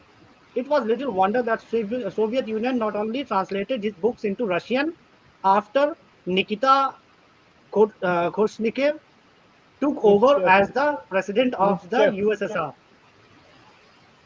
जी दादा, ये Nikita Khrushchev है. Khrushchev, ठीक है, took over as the president of the USSR, but paid him handsome royalties at 15%, something it didn't do for other authors and books. The pioneer states, Subramaniam Swamy, senior BJP leader, is of the view that it was improper on the part of Nehru to sell the rights to translate his works to the Soviet Union while he was the Prime Minister of the country. I have knowledge of enormous amount of money getting transferred to the Nehru family's account in Bank of China's Kolkata branch, and impropriety has been committed, Swamy told the pioneer. Fascinating Marxist communist enrichment facilitating Marxist communist entrenchment. Nehru remained sympathetic. Entrenchment. ठीक है, facilitating Marxist communist entrenchment. Nehru remained sympathetic with the sympathetic. Nehru remained sympathetic with and supportive of the Marxist Communist and the Communist Party of India, as did his dynasty.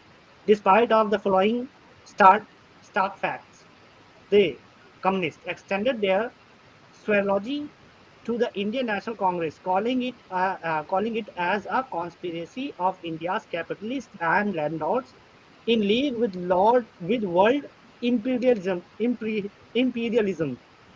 They had joined hands with the Raj in 1942 and spied on the Patriots, receiving in return the British patronage.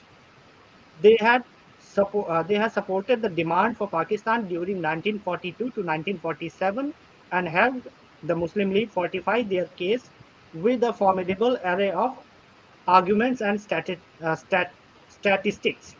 They also advocated the balkanization of India into a score of sovereign states. They had denounced Sri Ramakrishna Paramahansa as a homosexual pervert, Swami Vivekananda as a Hindu imperialist, Sri Aurobindo as a dirty warmonger, Rabindranath Tagore as a pimp, and stalwarts of the freedom movement such as Sardar Patel as the progeny of pigs Rojan, and progeny of pigs and bastards of Birla and Tata. They had come out openly in support of China when it occupied Tibet in 1950 and later dropped out the Dalai Lama along with thousands of his followers in 1959. The context to which Nehru could not entrench the Marxist communist leftist mafia, especially owing to the 1962 India China War, his daughter more than compensated. She had no ideology except for unbridled power for herself and her dynasty, and the mafia was helpful in that regard. Communists had even supported the emergency under her. The progressive flock that included sycophants, time servers, and Moscow's hashed men multiplied fast and spread their tentacles in politics, academia, and media. 107. Blunder 107. Nehruvianism and Nehru's idea of India. A lot is commented on Nehru's so-called idea of India, when actually it was nothing but an immature fascination with the Soviet Marxist communist system, which laid the foundations of India's poverty and misery. As something scientific, rational, modern, and historically predestinated, coupled with his fake secularism, which had more to do with his disdain for India's ancient heritage. They actually gave it a national identity and served his cause of vote bank politics. The claim that Nehru's secularism prevented India from becoming a theocratic Hindu state is totally bogus because India has been practically secular and highly respectful of other religions for thousands of years. Thanks to the tolerant Hindu worldview, which, unlike the latter two Abrahamic religions, does not abuse other religions. Secularism was a pressing requirement in the West, where the church had been interfering in affairs of the state. Such had never been the case in India. A fair and proper idea of Nehru's a fair and proper idea of Nehru's idea of India can be held by going can be had by going through his blunders detailed under the chapters economy, education, and cultural mismanagement, and democracy and dictatorial tendencies above. Observed Sitaram Goyal on Nehruism. Today, I view Pandit Jawaharlal Today I view Pandit Jawaharlal Nehru as a bloated brown sahib and Nehruism as the combined embodiment of all the imperialist ideologies, Islam, Christianity, white man's burden and communism that have flooded this country in the wake of foreign invasions. And I do not have the least doubt in my mind that if India is to live, Nehruism must die. Of course, it is already dying under the weight of its sins against the Indian people, their country, their society, their economy, their environment, and their culture. What I plead is that a conscious rejection of Nehruism is all in all its forms will hasten its demise and save us from the mischief which is bound to create further if it is allowed to linger. It may be remembered that Pandit Nehru was by no means a unique character, nor a Nehruism a unique phenomena for that matter. such weak-minded persons and such subservient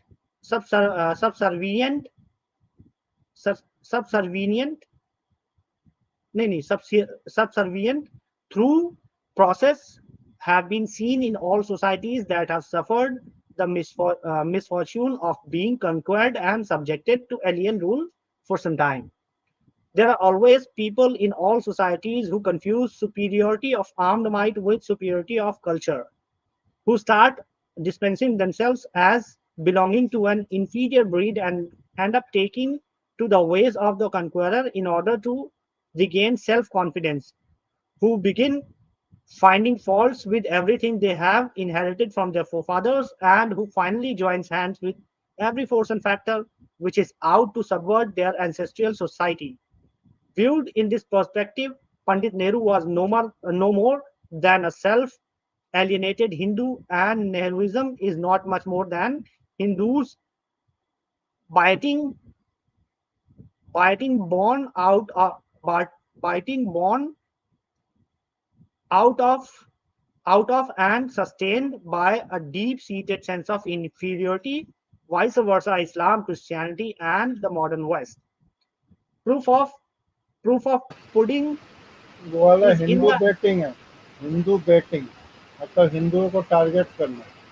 Hindu baiting, born out of and sustained by a deep-seated sense of inferiority, vice versa Islam, Christianity, and the modern West. Proof of pudding is in the eating. And so what did the Nehru's idea of India and its implementation during his overlong 17 years of rule delivered for India?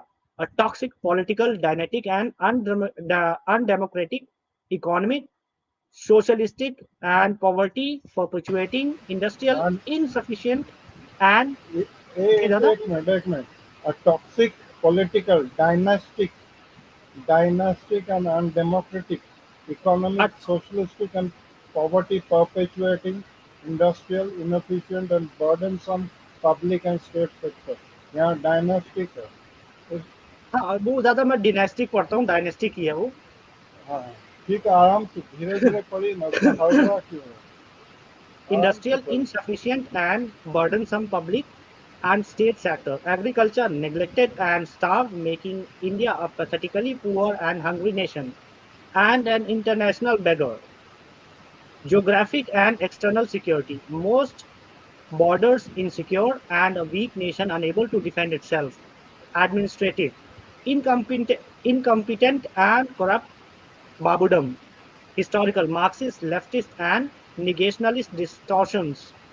Educational, elitist and no universal literacy. And cultural, no pride in Indian heritage, legacy.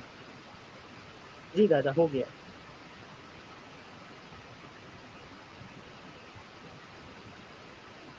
एक 107 तक complete.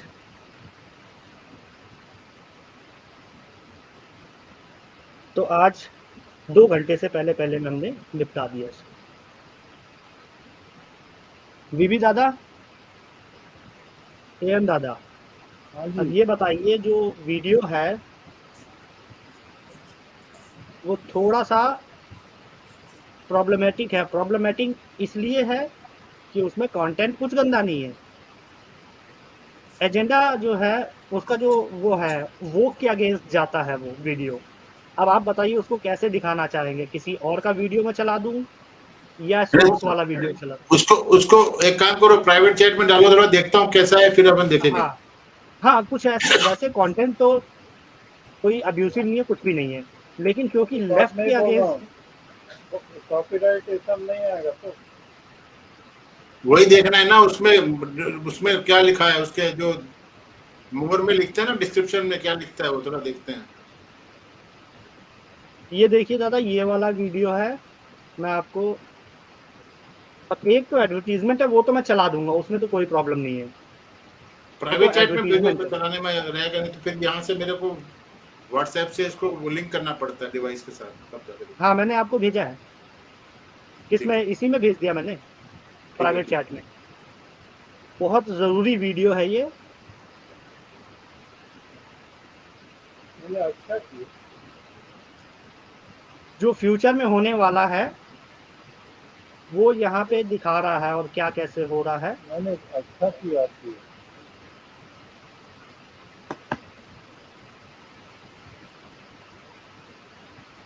और बहुत मतलब जो जिस बंदे ने ये बोला है बहुत रेपुटेड बंदा है।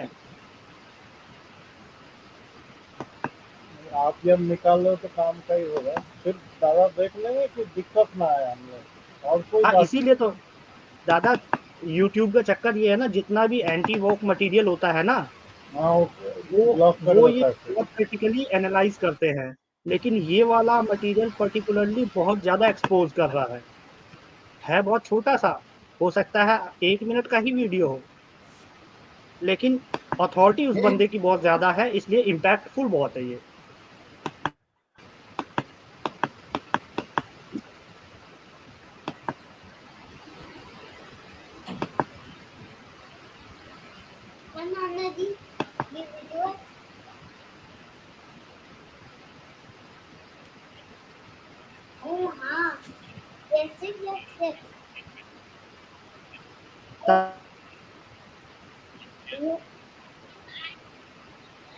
वो बहुत अच्छा ये आप नीचे में ये आप काम में तो आपको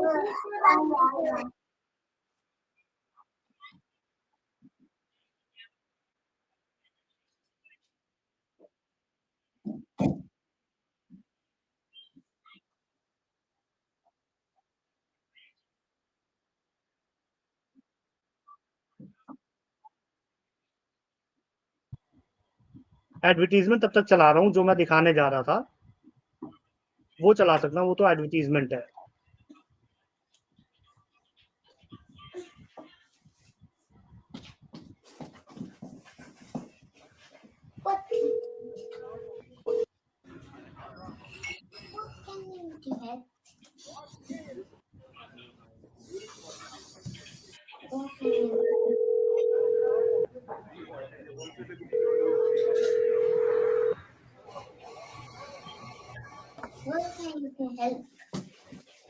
हेलो, इस बार गुस्सा मत होना please.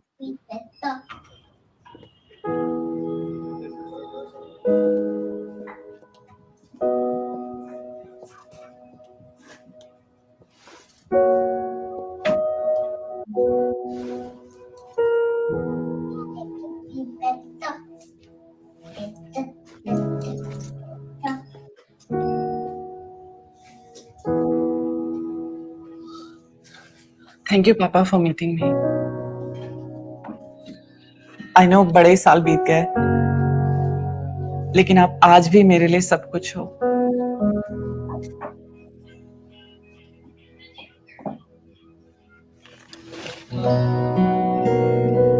Coffee.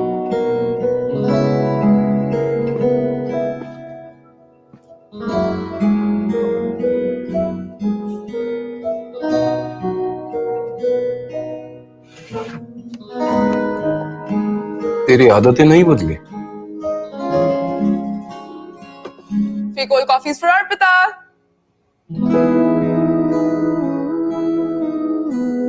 Cold coffees for Arpita. बेटा, मेरे लिए तो आज भी मेरा बच्चा है। बस एक लेटर ही तो ऐड हुआ है तेरे नाम में। Close the distance and the way. Oh, it starts with your name.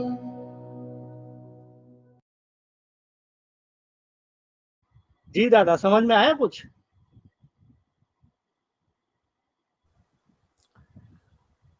इस चेन को मैं तो कहूँगा मैंने आज से कम 16-17 साल पहले जितनी भी चेन्स हैं ये कॉफ़ी की, मैंने जाना बंद कर दिया था, क्योंकि हमको जो कॉलेज में हमने अंडरग्रेड में पढ़ना शुरू किया, ये किस तरह से साउथ अमेरिका में all over the world coffee growers को एक्सप्लॉइट करते हैं, और एक बड़ी अच्छी इन्होंने इमेज बना रखी है अपनी आगे, how they exploit a small farmer in Colombia और कोस्टारिका, गाटेमाला, जहाँ जहाँ पर कॉफ़ी बीन सेव करते हैं, तो they should be boycotted, not on this, an addition to this, अगर ये है for this big corporate reason. America में अब क्या है कि कहते हैं कि support the underdog, the small guy. जो local mom and pop shops है, इन लोगों ने, इन कॉर्पोरेशंस ने पीके अमेरिका में, इंडिया में भी फर्क पड़ रहा है।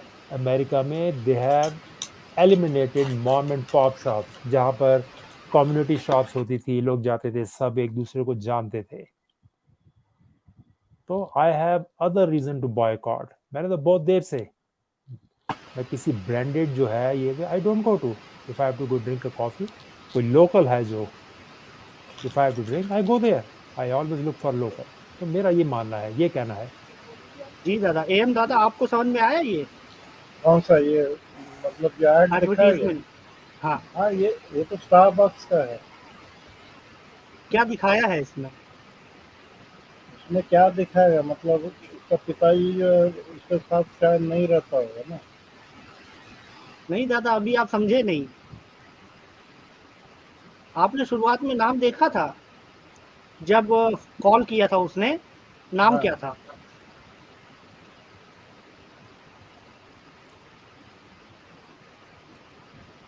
नाम मतलब बच्ची का नाम लेकर बुलाया कि पिताजी का ही नाम लेकर बुलाया?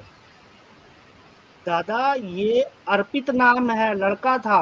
लड़का था ना दादा, लड़की बन गया। अच्छा अच्छा अच्छा, लड़की बन हाँ, गई। ये स्टारबक्स यहाँ ये प्रमोट कर रहा है कि कोई बात नहीं, अर्पित है, अर्पिता ही तो बना है, बस यही तो ऐड हुआ है। हाँ, उसका बाप ठीक बोल है, रहा है। अच्छा अच्छा सलीम अच्छा। सलीम सलीमा नहीं बन सकता। हम्म ठीक है, लेकिन ये बन सकता है। हाँ, समझ गया मैं क्या बोलना माइकल चाह रहा मिशेल नहीं बन सकता, हूँ। हाँ, जबकि नहीं। स्पेलिंग भी सेम है। हम्म, बनेगा कौन? अर्पित अर्पिता बनेगा। और दादा आमिर खान का एक प्रोग्राम आया करता था अभी, वो क्या कहते थे, सत्यमेव जयते। ठीक है, जी। मैंने तो अमेरिका में थोड़ा बहुत देखा, तो उसमें एक सिख फैमिली आई, तो एक लड़का था सिख जो लड़की बन गया प्रॉपर, उसके फिर बाल बड़े हुए, सूट डाला हुआ, हम्म, और उसने कुछ गाना भी वहाँ गाया। आमिर खान ने बोला कि राइट समथिंग फॉर मी। हम्म, तो उसका अब सिख बाप बता रहा था कि हमने कैसे अपने मोहल्ले में पड़ोसियों से बात की कि भाई हमारा लड़का, he is going through this phase, और ये करने का। ठीक है, वो सत्यमेव जयते कब आता था?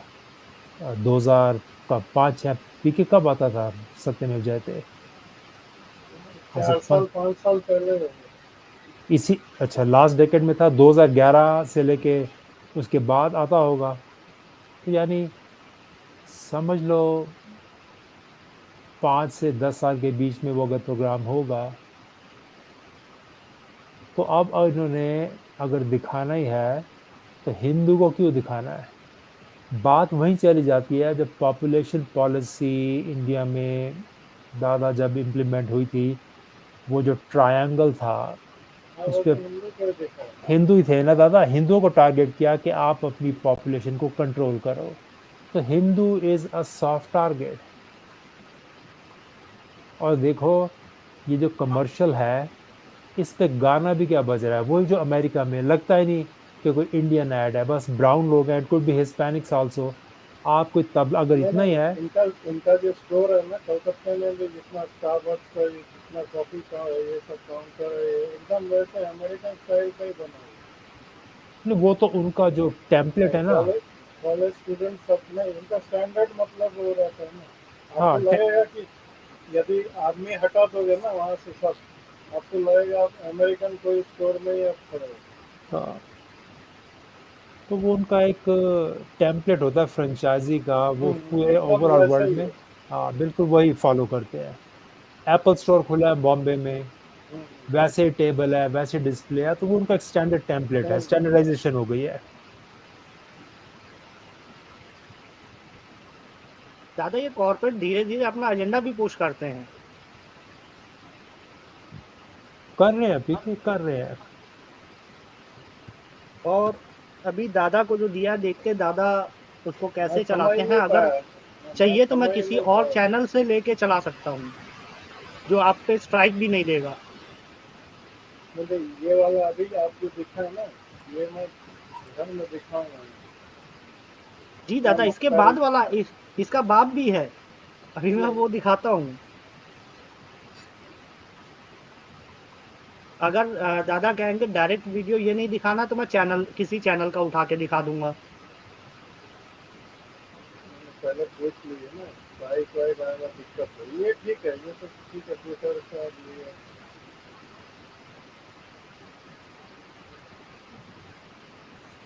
और ये स्टारबक्स की ऑफिशियल वो दिखा रहा हूँ मैं, एडवर्टीजमेंट ऑफिशियल ट्विटर हैंडल से। Starbucks India.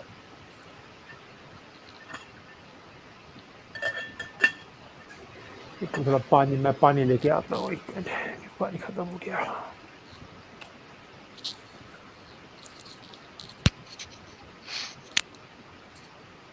और ये अफगन को लिंक दे दो जी। जी दादा। आप पीके हाँ अफगन को लिंक दे दो, लिंक शेयर करना है क्या? हाँ, कर लिंक देना। शेयर कर देता हूँ, 1 मिनट में। हाँ खोल दो, अफगन को आने दो।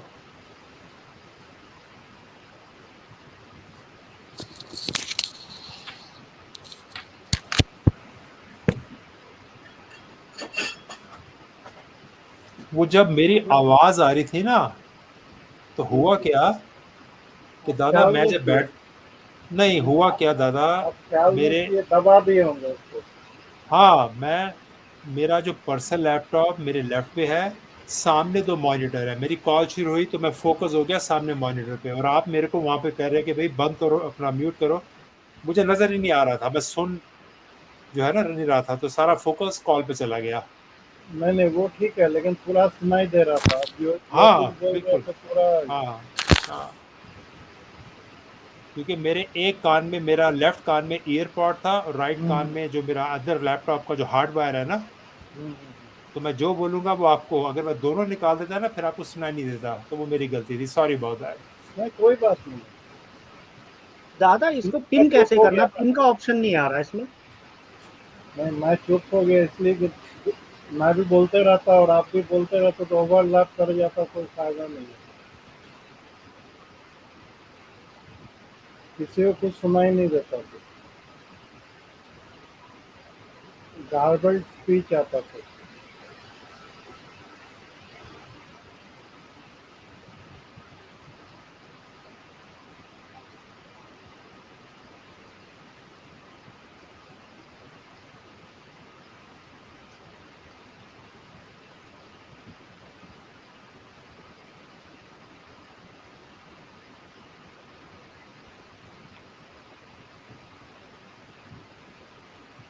इसको वो करने का ऑप्शन नहीं आ रहा, 1 मिनट।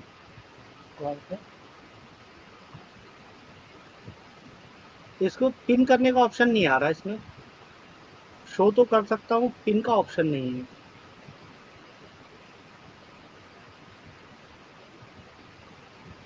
चलो तेजवीर भाई नमस्कार। नमस्ते एवरीबॉडी। हाँ सत श्री अकाल। सत श्री अकाल। देखा तेजवीर भाई, स्टारबक्स बिल्कुल बिल्कुल। हमारे बच्चों को बनाना क्या चाहता है। हाँ, उनका कॉफी की एड भी ऐसी आने लग गई है अब।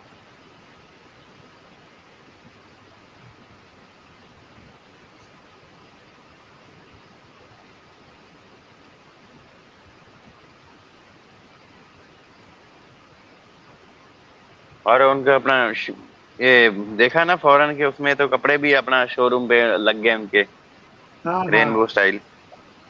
हाँ, LGBTQ की इंडस्ट्री खोल दी है इन्होंने।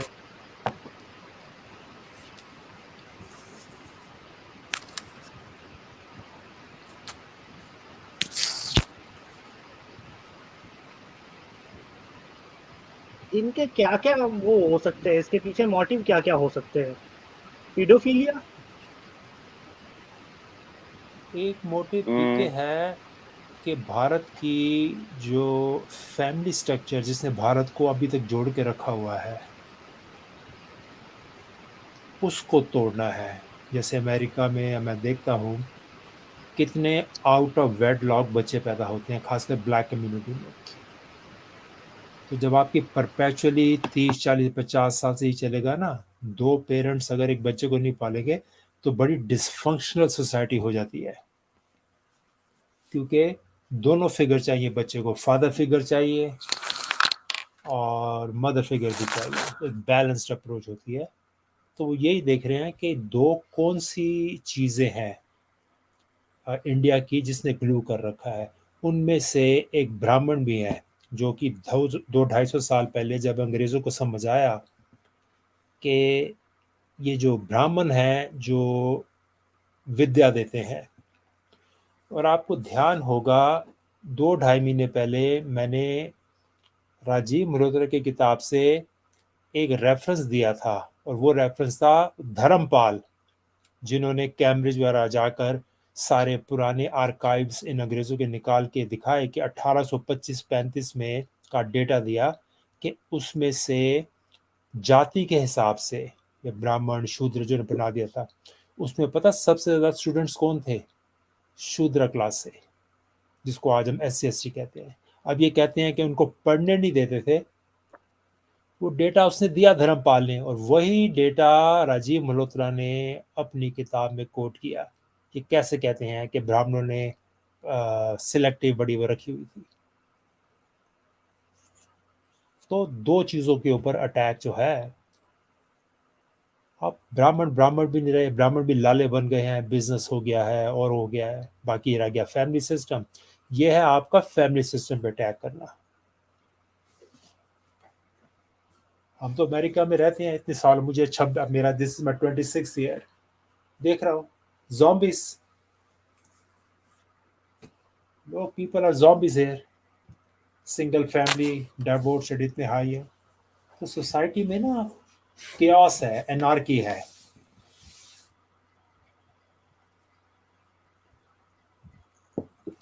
अवगढ़ भाई, आपका डिवाइस नॉट कनेक्टेड। संदीप दादा प्रणाम, चरण स्पर्श। हाँ जी, प्रणाम मेरे प्रणाम। बाजवा साहब आ गए। मैं बाजवा ना जी, बहुत बाजवा जी सत श्री अकाल। हाँ जी, सत श्री अकाल सर। सत श्री अकाल जी। मैं 2 पासे काम कर रहा हूँ इन्होंने वर्किंग बोथ साइड्स है। संदीप जी, आप मनुष्य डॉलक्स पे थे। हाँ जी, हाँ हाँ हाँ। मैं आपके पढ़ रहा था कमेंट्स, वो मिस कर गया। वो India is a failed state लगता, अच्छा डिस्कशन वो होगा। यार बिना बात में फेल स्टेट किए जा रहे हैं। हमें कह रहे हैं कि पाकिस्तान सक्सेसफुल स्टेट है, इंडिया फेल स्टेट है। कौन कह रहा था? कोई क्या नाम है उनका, मधु किशोर। अच्छा, वो कह रही थी कि फेल्ड स्टेट है। हाँ, उनकी स्टेटमेंट है ना पब्लिक कि इंडिया फेल स्टेट है, पाकिस्तान से ज्यादा फेल स्टेट है इंडिया। मैं चलो ठीक है। दादा उनको सपने लेने दो, कोई दिक्कत नहीं है। मैंने ये देखा कि जो ना बोलते हैं कभी कभी जिस तरफ उनका पलड़ा भारी दिखता है ना, उस तरफ वो ज्यादा भारी हो जाता है। पहले यही लोग कांग्रेस की तरफ थे, इन्होंने ये पता नहीं कांग्रेस के कसीदे पढ़ के उनकी आर्टिकल्स लिख के बड़ा किया। अब ये टोटली ऑपोजिट दूसरी तरफ शुरू हो गए हैं। बाजवा साहब, मैं बताऊं, ये लोग हैं एक्चुअली खतनाधारी। इन लोगों को प्लांट करके 2014 में बीजेपी में किया गया था, राइट विंग की तरफ। एक्चुअली ये अंदर से हैं खतनाधारी। राइट, हाँ। मुझे तुमने अगर चलो माना भी, इंडिया ने बड़ी कोशिश की है, कांग्रेस आई है, बीजेपी पहले आई, पहले उससे पहले जनता पार्टी आई, आरएसएस ने काम किया, जनसंघ ने काम किया, कोशिश तो कर रहे हैं ना। पाकिस्तान की तरह हमारे यहाँ पर कोई मिलिट्री रूल तो नहीं चला, पर ये कह रहा है कि नहीं, इंडिया फेल स्टेट है, पाकिस्तान से ज्यादा फेल स्टेट है।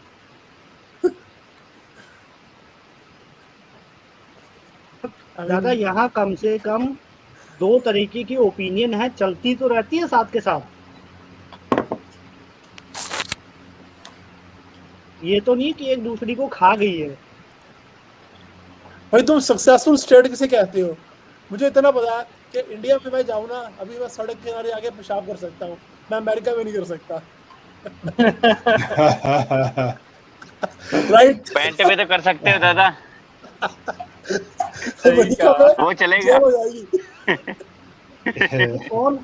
कौन कहता है कि जो है अमेरिका में बाहर खुले में लोग शौच नहीं करते हैं? इतने पूप साइटिंग्स होती हैं, कोई एक दो थोड़ी है।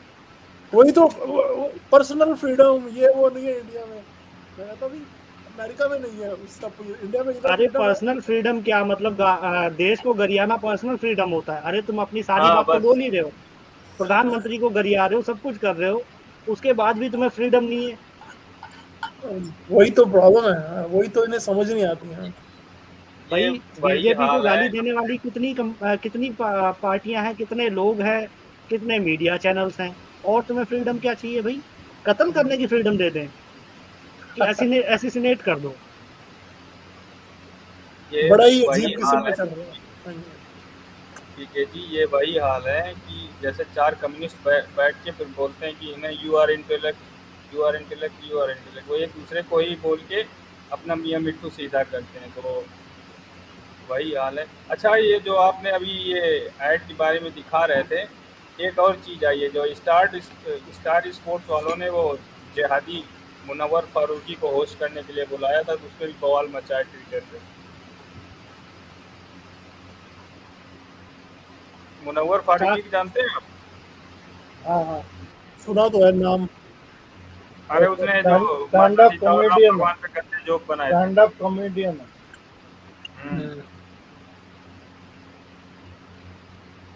तो उसमें भी अब बवाल होने वाला है कल। तो हमेशा हिंदुओं को गाली देता है। स्टार स्पोर्ट का शायद कोई हॉट स्टार का कोई वो एंटी हिंदू है क्या, कोई वहाँ पे कम्युनिस्ट बैठा है कोई सीईओ?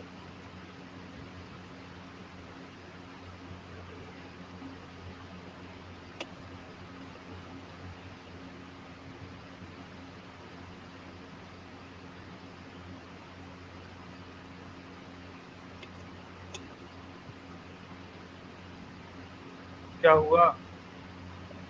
नहीं, वो देख रहा हूँ मैं थोड़ा सा क्या है। अच्छा, चेक करिए, स्क्रीन में लाइए। अच्छा, मैंने जितना देखा है कम्युनिस्ट जितने होते हैं सब इस्लामिस्ट को बड़ा पसंद करते हैं, लेफ्टिस्ट कम्युनिस्ट वो वाले। तो बंद कर देता है भाई यही तो इनकी क्या कहते हैं, इनकी है, इस्लामिस्ट और कम्युनिस्ट दोनों मिलके तो रहते हैं। आज पुराने जमाने के बुद्धिस्ट, आजकल की कम्युनिस्ट, सेम थिंग है, एग्जैक्टली सेम थिंग है। हाँ, जी, वो तो ठीक है, पर मैंने इस्लामिक कंट्री में देखा कोई कम्युनिस्ट नहीं एग्जिस्ट करता और कम्युनिस्ट कंट्री में कोई इस्लामिक नहीं एग्जिस्ट करता। ये बहुत ही स्ट्रेंज आयरनी है। आयरनी सेम थिंग है। इंडिया में बुद्धिस्ट होते थे, अरेबिया में बुद्धिस्ट नहीं होते थे। एग्जैक्टली 2000 साल पहले देखो। आप सब हिंदुओं की क्या स्थिति है? एक 5 मिनट का वीडियो कल मैंने देखा जय साई दीपक का, कहीं दिल्ली यूनिवर्सिटी में कहीं पर लोग क्वेश्चन आंसर्स कर रहे थे, यंग लड़के हैं, ठीक है। मैंने ना लिंक डाला है, ये 5 मिनट का वीडियो है, क्वेश्चन आंसर है, उसके जवाब सुनो। बिल्कुल ठीक कह रहा है, और यही बात हमने भी कही है कि जो जय साई दीपक कह रहा है, और बच्चे पूछ रहे हैं, अगर देखना है तो इट इज रेलिवेंट। दिखाओ इसको। क्या चलाओ?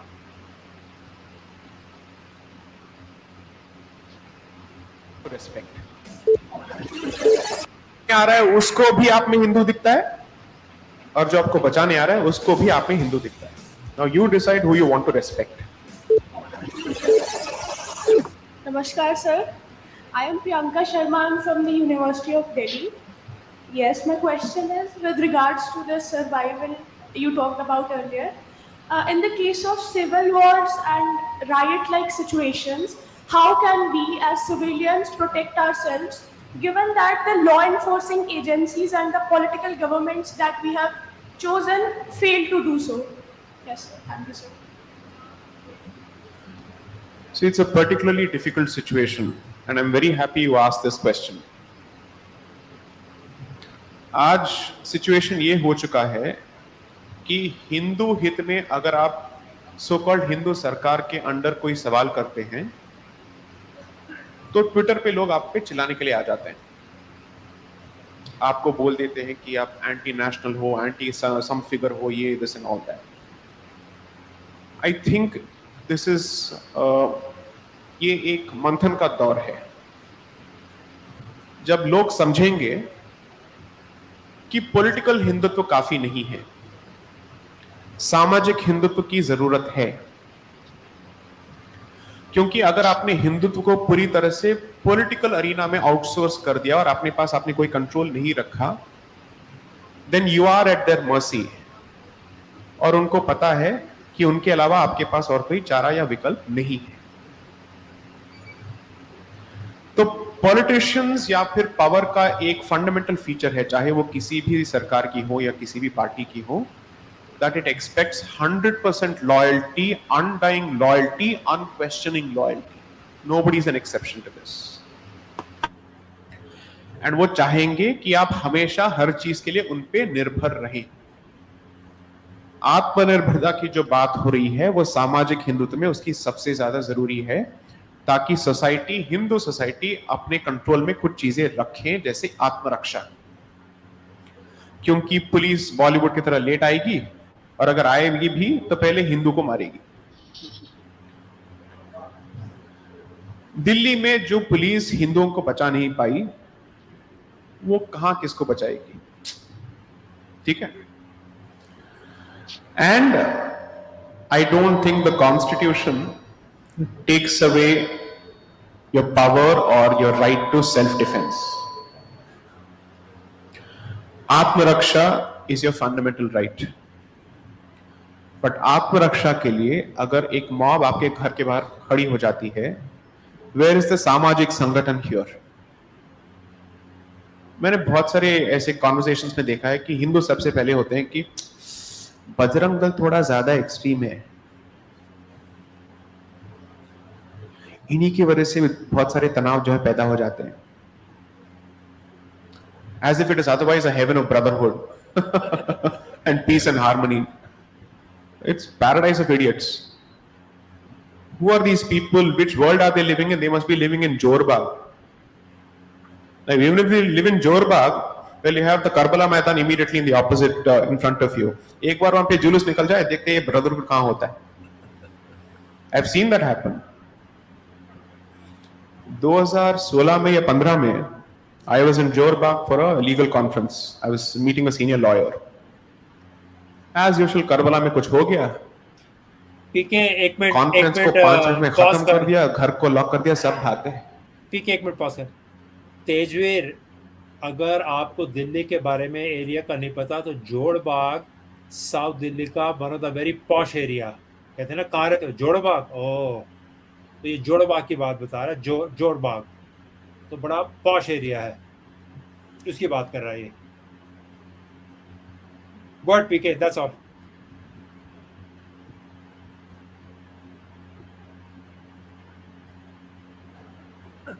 These are country's top lawyers. Chhatarpur के बाहर है खानपुर, सॉरी सैनिक फार्म्स के बाहर है खानपुर. अब देखते हैं वहां के लोग कितने सेफ हैं. We have forgotten the need for community defense. आपके पास कम्युनिटी डिफेंस स्ट्रक्चर्स नहीं है.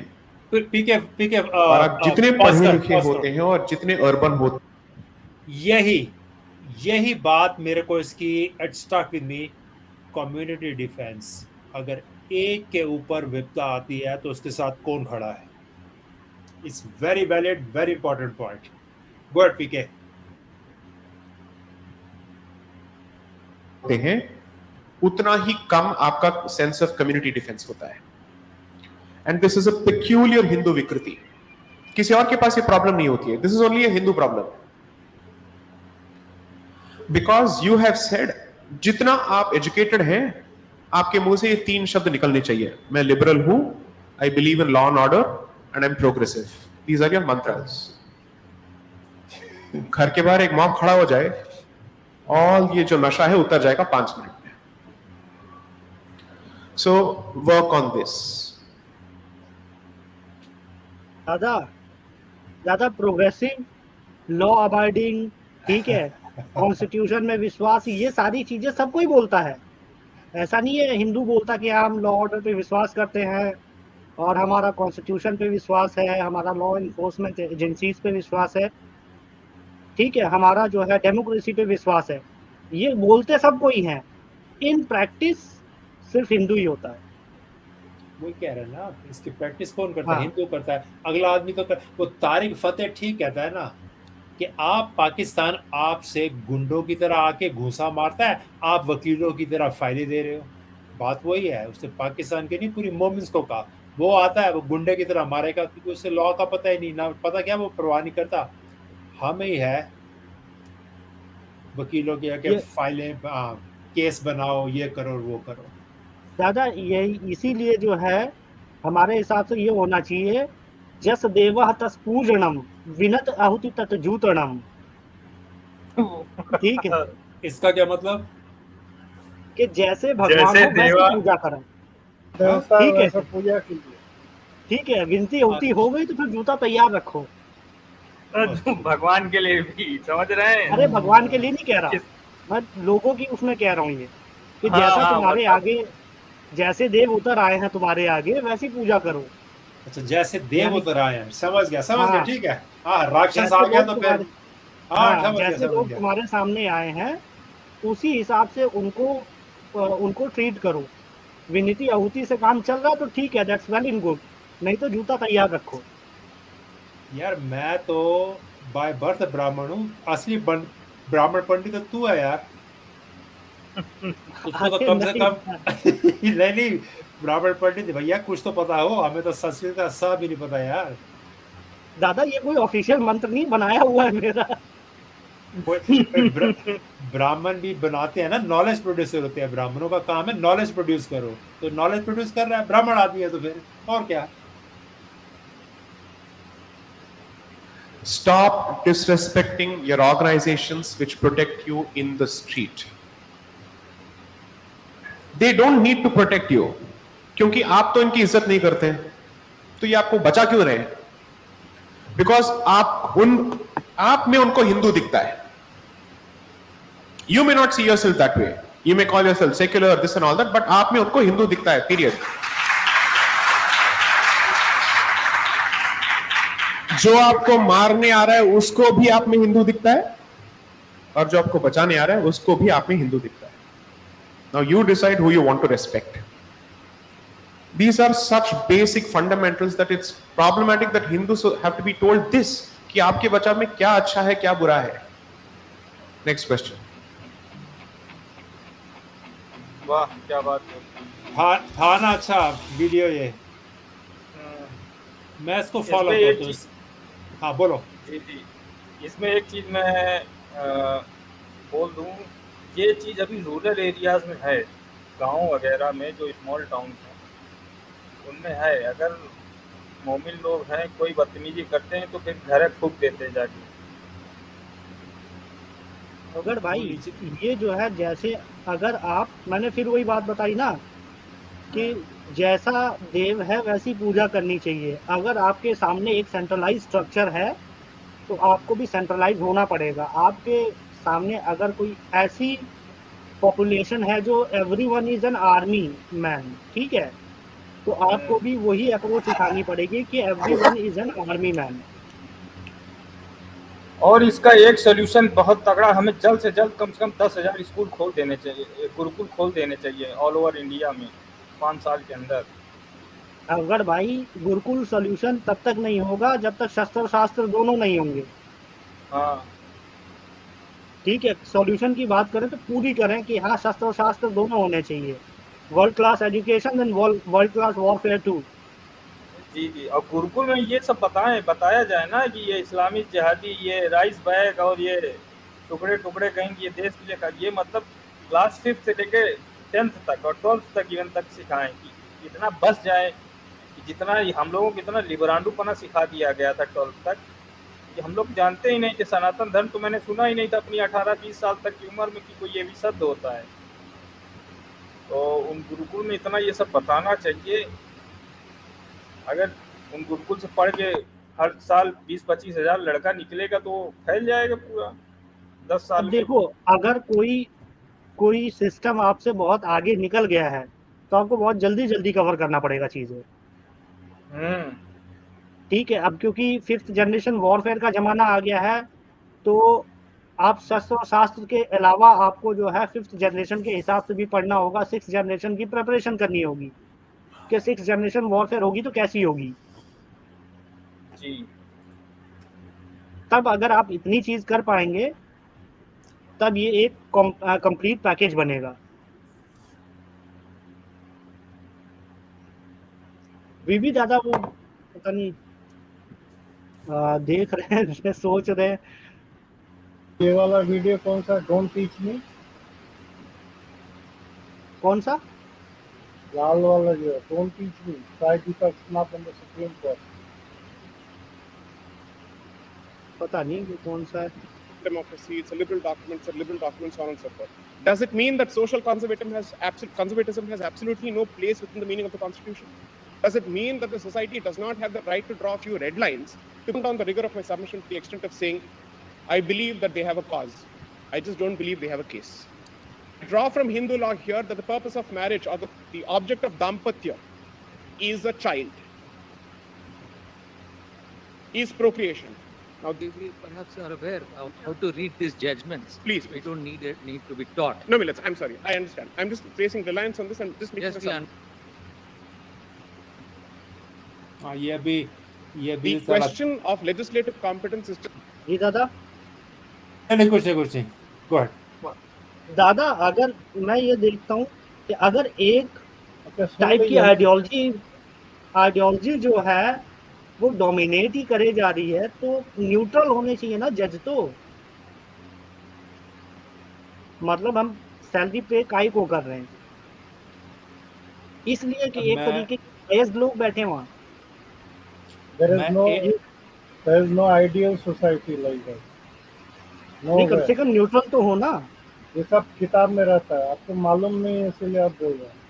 आप नहीं वो ठीक है, ये it is none of my concern. मेरा कहने का मतलब है दादा, नहीं एक बात मैं बताऊं आपको, न कभी था, न कभी है, न कभी रहेगा। आपको बनाना होगा, ये तो मोल्ड दोस पीपल।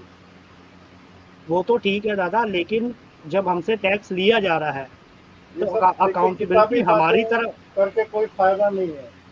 सब लोग प्रेशर नहीं देगा तो नहीं होगा। हमसे ये लिया जा रहा है। मैं तेरे को अमेरिका में जो मैं तेरे को बताता हूँ, जो what I have learn, if you want to live free you have to be powerful. Only powerful people live free. Exactly, that is what I wanted to convey, because we have to put pressure on these people. अगर सब इकट्ठे उस पर pressure डालेंगे, they will change. Otherwise they will never change. If you cower down in front of the court, he is also polite. इसीलिए मैं बोल रहा हूँ, kindly listen to him. This gentleman is polite, but he can be harsh at times. लड़का young है, but he gets his point across. Sometimes in a different way, but even to the extent of being rude. जी दादा, लेकिन समस्या ये है कि जो system ऐसा ही है। आप नहीं मैं आपको एक एग्जांपल देता हूँ।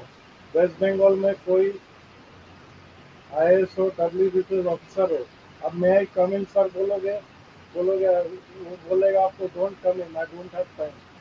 आपको straight away pass in, pull out the chair, sit in front of him, just slam the file in front on the table and then tell him कि इसको आपको देखना है। इसको लगेगा कि नहीं, this man is powerful. नहीं, मैं दादा एकदम बेसिक क्वेश्चन पूछ रहा हूँ कि मैं रोटी दे रहा हूँ जिसको, वो मुझे लात मारेगा। बहुत बेसिक क्वेश्चन। नहीं, पीके ये सारी मेरी बात सुन। यूनाइटेड स्टेट्स का नेशनल एंथम कभी पढ़ना, उसकी सिर्फ लास्ट लाइन पढ़ना, सिर्फ लास्ट लाइन में पढ़ देता हूँ। पता क्या कहती है? हाउ दे एंड, ये होता है कि बच्चे बार बार जब पढ़ते हैं लास्ट लाइन इसीलिए रखी गई है, मुझे लगता है the land of free and the home of the brave. तो बार बार बताया जाता है कि you are free and you belong to the land of brave, this is the land of brave. I have तभी learned तो all this the hard way, sir. हाँ I have learned this the hard way. या पहले मैं भी Bharti school में जी मुझे भी सिखाया जाता था, मैं डू दिस प्लीज, मैं कम इन प्लीज। इंडिया में नहीं चलता है sir, because people like to be kicked around. जो Just one aspect powerful of the जगह issue पे which बैठा है ना, hinges on separation of इसके सामने आप अच्छे से बात करोगे ना, you will think that I am weak. I've come for some other purpose. Maybe I have some dubious interest in mind. Jabki I have come with a good cause. He will not entertain you. That IAS officer will not entertain you. That WBCS officer will not entertain you. आपको घुसना ही नहीं देगा. Straight away barge in with a Bharti ji file in your hand. इसीलिए तो Talk in बोला गया English था कि and the Vande bagger will Mataram shut up. बता रहा हूँ मैं आपको. I can speak in Bengali. मैं तो बांग्ला में बोल सकता हूँ. वहाँ तो लोग समझते हैं. The moment you start speaking in English, you will cover down. This is my experience. powers. But I go a step further, which is to say that when the petitions raise the question of change in heteronormative attitudes, does the society have a right of agency to participate in these proceedings or not, at least in this particular issue or not? Because this is not a question of separation of territories between different organs of the state, but it fundamentally hinges on the right or the agency of the society to participate in this particular discussion. And that is the central problem when these kind of issues and subjects are taken up by the court of law, as opposed to leaving it for legislative prerogative to apply its mind. Point number two, during the course of these proceedings of the last 2 weeks, quite a few times I've heard the submission being made that it's a liberal democracy, it's a liberal document, so on and so forth. Does it mean that social conservatism has absolutely no place within the meaning of the Constitution? Does it mean that the society does not have the right to draw a few red lines to basically say thus far and no further? That is the central question. I represent a women's organization which equally represents the right of children, and therefore, as a civil society organization, the question that is being raised is that the nature of the prayers raised in the petition has the consequence of individualizing a socio-centric institution such as marriage, which is to say, as long as it is a transaction that takes place between two individuals who are consenting and who are not prohibited by any prohibition of degrees, so to speak, the rest of the society has absolutely no say as far as this institution is concerned. This, I'm sorry to say, fundamentally demeans the institution of marriage and takes away its social character. So these are the meta questions that I think which arise for consideration before this honorable court when these kind of petitions are filed. I'm sorry to say this, and let me try and perhaps tone down the rigor of my submission to the extent of saying I believe that they have a cause. I just don't believe they have a case. The cause is different from the case. And it is important for the court to seriously consider one aspect here. When there are issues of legislative competence, there's another figure, so to speak, which is involved. And that figure's powers come under Article 111 of the Constitution, which is to say that if a legislative proposal ultimately meets with the consent of both the houses, ultimately it has to go to the Honorable President. And the Honorable President also has the power to recommend amendments to a legislation. Therefore, this is not just a question of legislative prerogative or legislative sovereignty, either from an external or an internal perspective, but there are multiple dramatis personae and stakeholders in this particular equation, the society being the chief. Because ultimately, the petitions raise the question of changing the paradigm with respect to heteronormative attitudes of legislations in general. It is not just about the SMA. Plus, my lords, is not dealing with the religion-specific legislation here, it is the SMA, which means all the more the society's participation when it comes to the SMA is warranted, is mandated, is compulsory. Because at least if it were to be with respect to certain, let's say, religion-specific legislations, it can be said that there is an identifiable group which has a locus to argue here. But when it comes to the SMA, it can't be the argument that only those who subscribe to the values of SMA are allowed to participate in these proceedings. Secondly, as has been already submitted, Section 21 of the SMA has a direct bearing on personal laws. So even with respect to SMA, the society has a right to participate. If I may say so, and I say this with the deepest of respect and the greatest humility that I can command at this point, that the judicial mechanism cannot be a substitute to any of these steps. especially when it comes to such a serious issue. And I draw from Hindu law here that the purpose of marriage or the object of dampatya is a child, is procreation. Now, therefore, comes the central question with respect to all the permutations and combinations, if my lord supposed by way of circumstances. What happens to a single child? What happens to a single parent? What happens if it's a homosexual single parent? So on and so forth. Allow me to answer this question in a slightly different fashion. Public morality is decided by normative attitudes. The norm is decided primarily by the mainstream. This is not a majoritarian argument. This is a statement of fact in a democracy. Point number 2. When normative attitudes are sought to be revisited, to say that those who constitute the norm don't get to participate in this discussion because that particular process and that particular, let's say, dance of democracy is sought to be circumvented by using the instrumentality of the court to secure a certain outcome, I'm sorry to say, defeats the purpose of advocacy. Those who are interested in convincing the society are expected to engage with the rest of the society to make good their cause. The judiciary cannot be a substitute to this particular process, because then that effectively replaces societal cogitation with, I'm sorry to use the word, judicial paternalism. That can't happen. 3.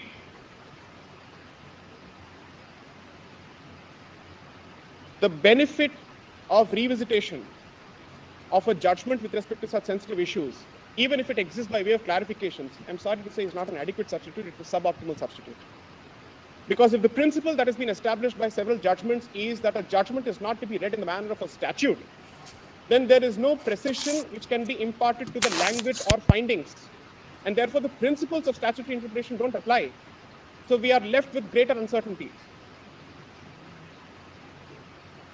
It's not judgment that they place reliance upon extensively. There is a plus and there is perhaps a downside to it. The plus is that judgment must be read in its context.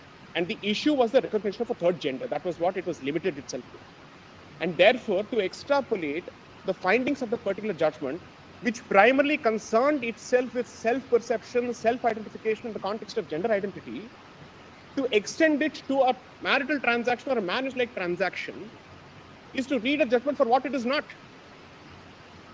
Secondly, there are only 3 cases. I think we perhaps are aware of how to read these judgments. Please. We don't need to be taught. No, Millet, I'm sorry. I understand. I'm just placing reliance on this and just making Yes, we understand that these are contexts. Please. Whether they're analogies or not is up to us. My lords, please, my lords. I'm grateful.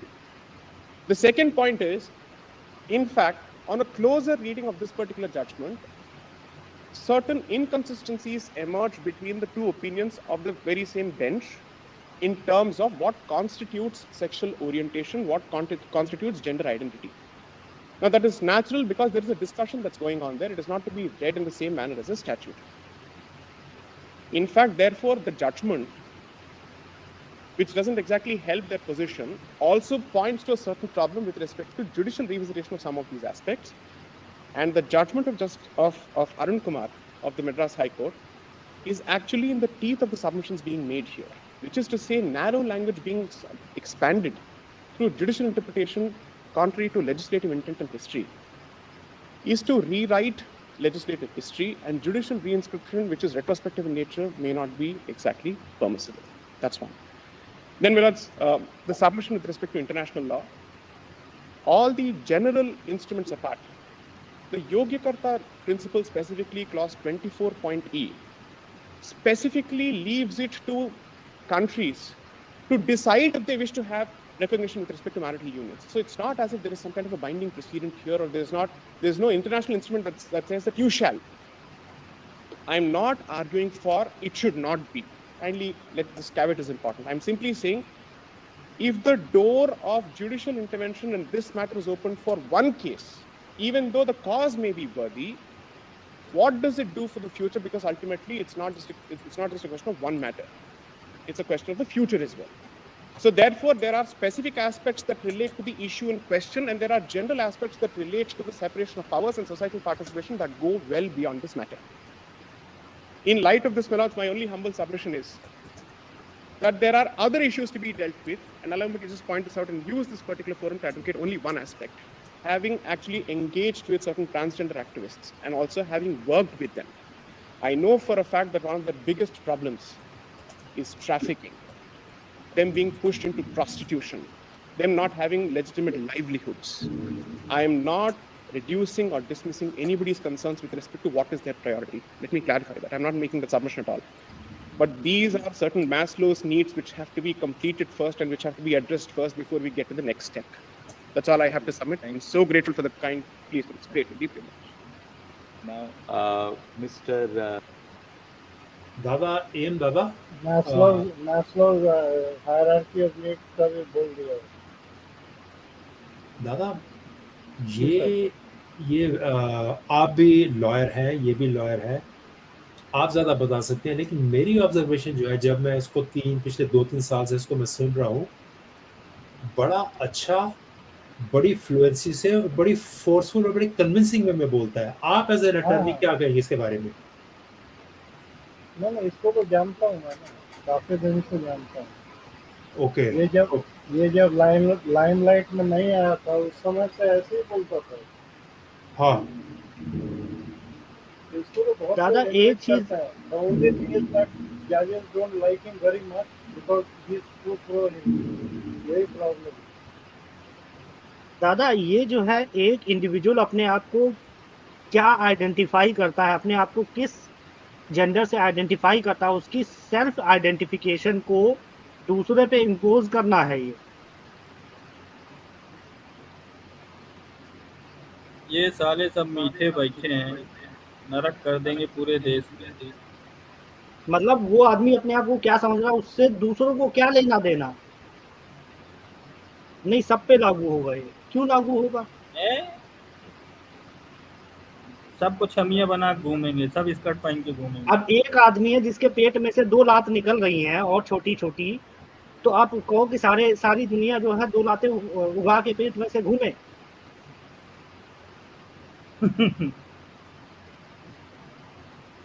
ऐसा कोई बच्चा मान लो पैदा हो गया कि जिसके है ऐसे बच्चे जिनके पेट में से 2 छोटी छोटी लातें निकल रही हैं, तो आप कह दो नहीं इसकी 2 लातें निकली हुई तो सबको पेट में से 2 लातें निकाल के घूमनी है।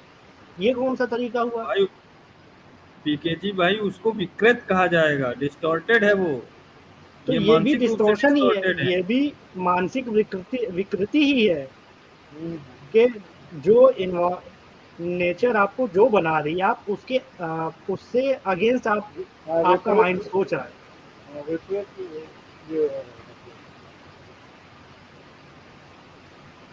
ठीक है दादा, आप कल को मान लो जो है 6 उंगली वाले आदमी हो गए, तो जिसके दोनों हाथों में 6 उंगली, पैरों में 6 उंगली है, ऐसे हैं लोग। क्या नहीं तुम सबके सब जो आप 6 उंगली उगा के घूमो हाथों पैरों में, कैसे होगा ये?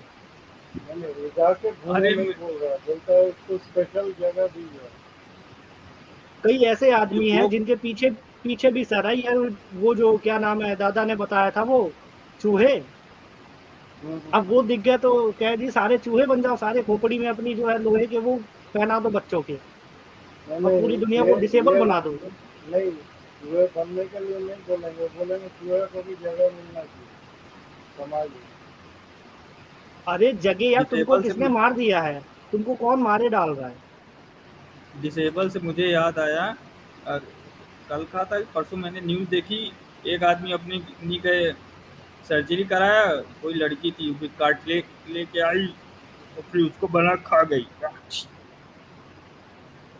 अब मान लो कल को पागल कहता नहीं, मुझे तो जो है हवाई जहाज उड़ाना है, कोई पागल कह रहा है।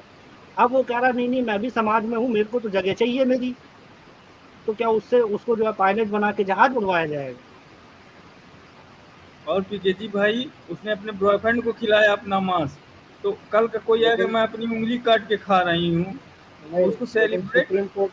सुप्रीम कोर्ट ये लेडीज लोगों को दिया है। पहले तो हेलीकॉप्टर पायलट से दिया जाता था इंडियन मतलब एयरफोर्स, अभी आर्मी का भी हेलीकॉप्टर विंग है, नेवी का भी है, तो अभी हेलीकॉप्टर से इन लोगों को फाइटर में भी अलाउ कर रहा है। ये तो लड़की लोग गई थी सुप्रीम कोर्ट, वो एक अच्छा काम दिया।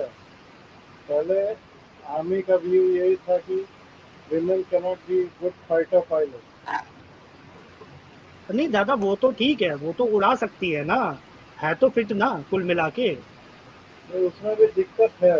If you really ask an army officer or if you really ask अरे someone, भाई वो सही कह रहे हैं दादा, ये हम दादा, क्योंकि वो एक क्योंकि बॉडी फिजिकल स्ट्रक्चर कुछ होता है। कंस्ट्रेंट्स है जो जी जी, मंथली जो साइकिल पे बॉडी चलते स्ट्रक्चर, हो, कोई दूसरा वजह हो, थोड़ा बहुत तो है कंस्ट्रेंट।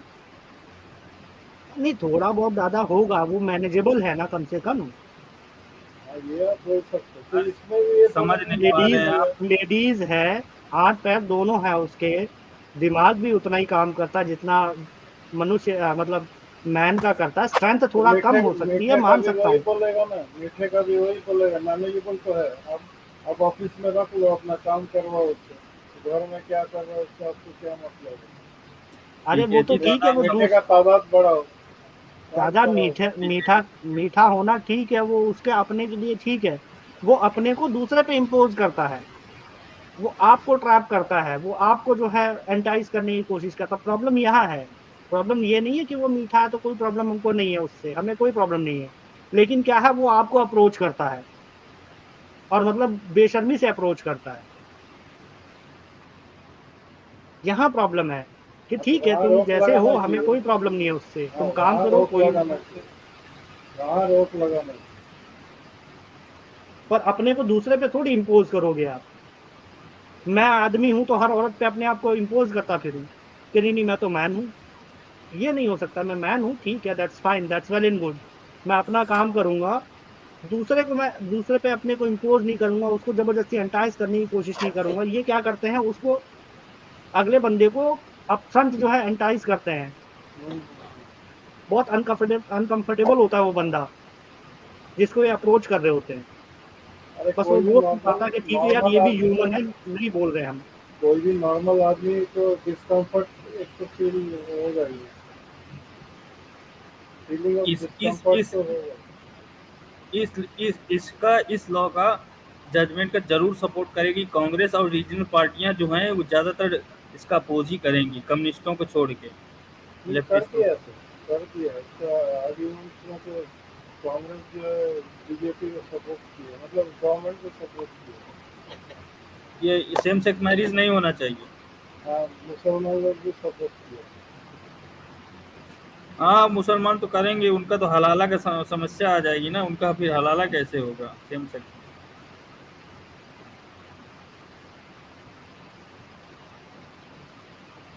स्क्रीन बंद कर दी है। अच्छा, मुझे समझ में नहीं आता, ये कम्युनिस्टों को पता नहीं क्या कीड़ा है, हर 30-40 साल में ये लोग अपना बदल देते हैं, कम्युनिस्ट से सोशलिस्ट, सोशलिस्ट से लेफ्टिस्ट, लेफ्टिस्ट से अब ये वो किस मार रहा है, पता नहीं क्या क्या। अरे भाई, बिस्किट का ऊपर का पैकेट बदल दोगे तो बिस्किट थोड़ी ना बदलेगा,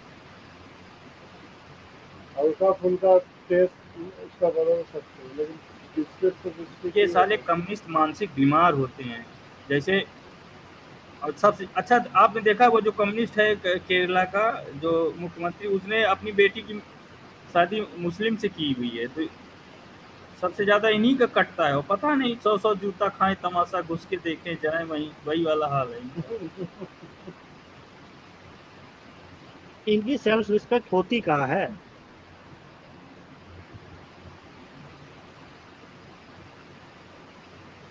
ये किसी के साथ भी फिजिकल रिलेशंस बना लेते हैं, कोई इनमें सोशल स्ट्रक्चर है नहीं। कल को कोई कहेगा मुझे कुतिया से शादी करनी है, कर रहे लोग।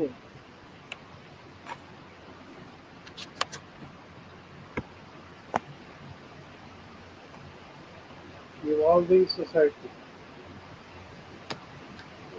उसको लेके भी आदमी कोर्ट चला गया। अब वो वाला क्या करूं, फिर मैं किधर से दिखाऊं, दूसरी जगह से दिखा दूं क्या, किसी चैनल से। नहीं, तो अभी बंद कर दिए ना इसको। जैसे हम लोग का टॉपिक खत्म हो जाता है ना, फिर बैक स्टेज में हम लोग बात करेंगे। ठीक है, मैं एक काम करता हूँ, इसको क्लोज कर देता हूँ, बैक स्टेज में कर देते हैं। तो हम लोग जो है ब्लंडर्स ऑफ नेहरू पार्ट 11 का समापन कर चुके हैं, और इसके उपरांत जो बचे हुए जो ब्लंडर्स हैं उनके साथ आपके सम्मुख फिर प्रस्तुत होंगे अगले अध्याय के साथ। तब तक के लिए धन्यवाद, शुभ रात्रि, जय हिंद, वंदे मातरम, भारत माता की जय। जय हिंद, वंदे मातरम, भारत माता की जय।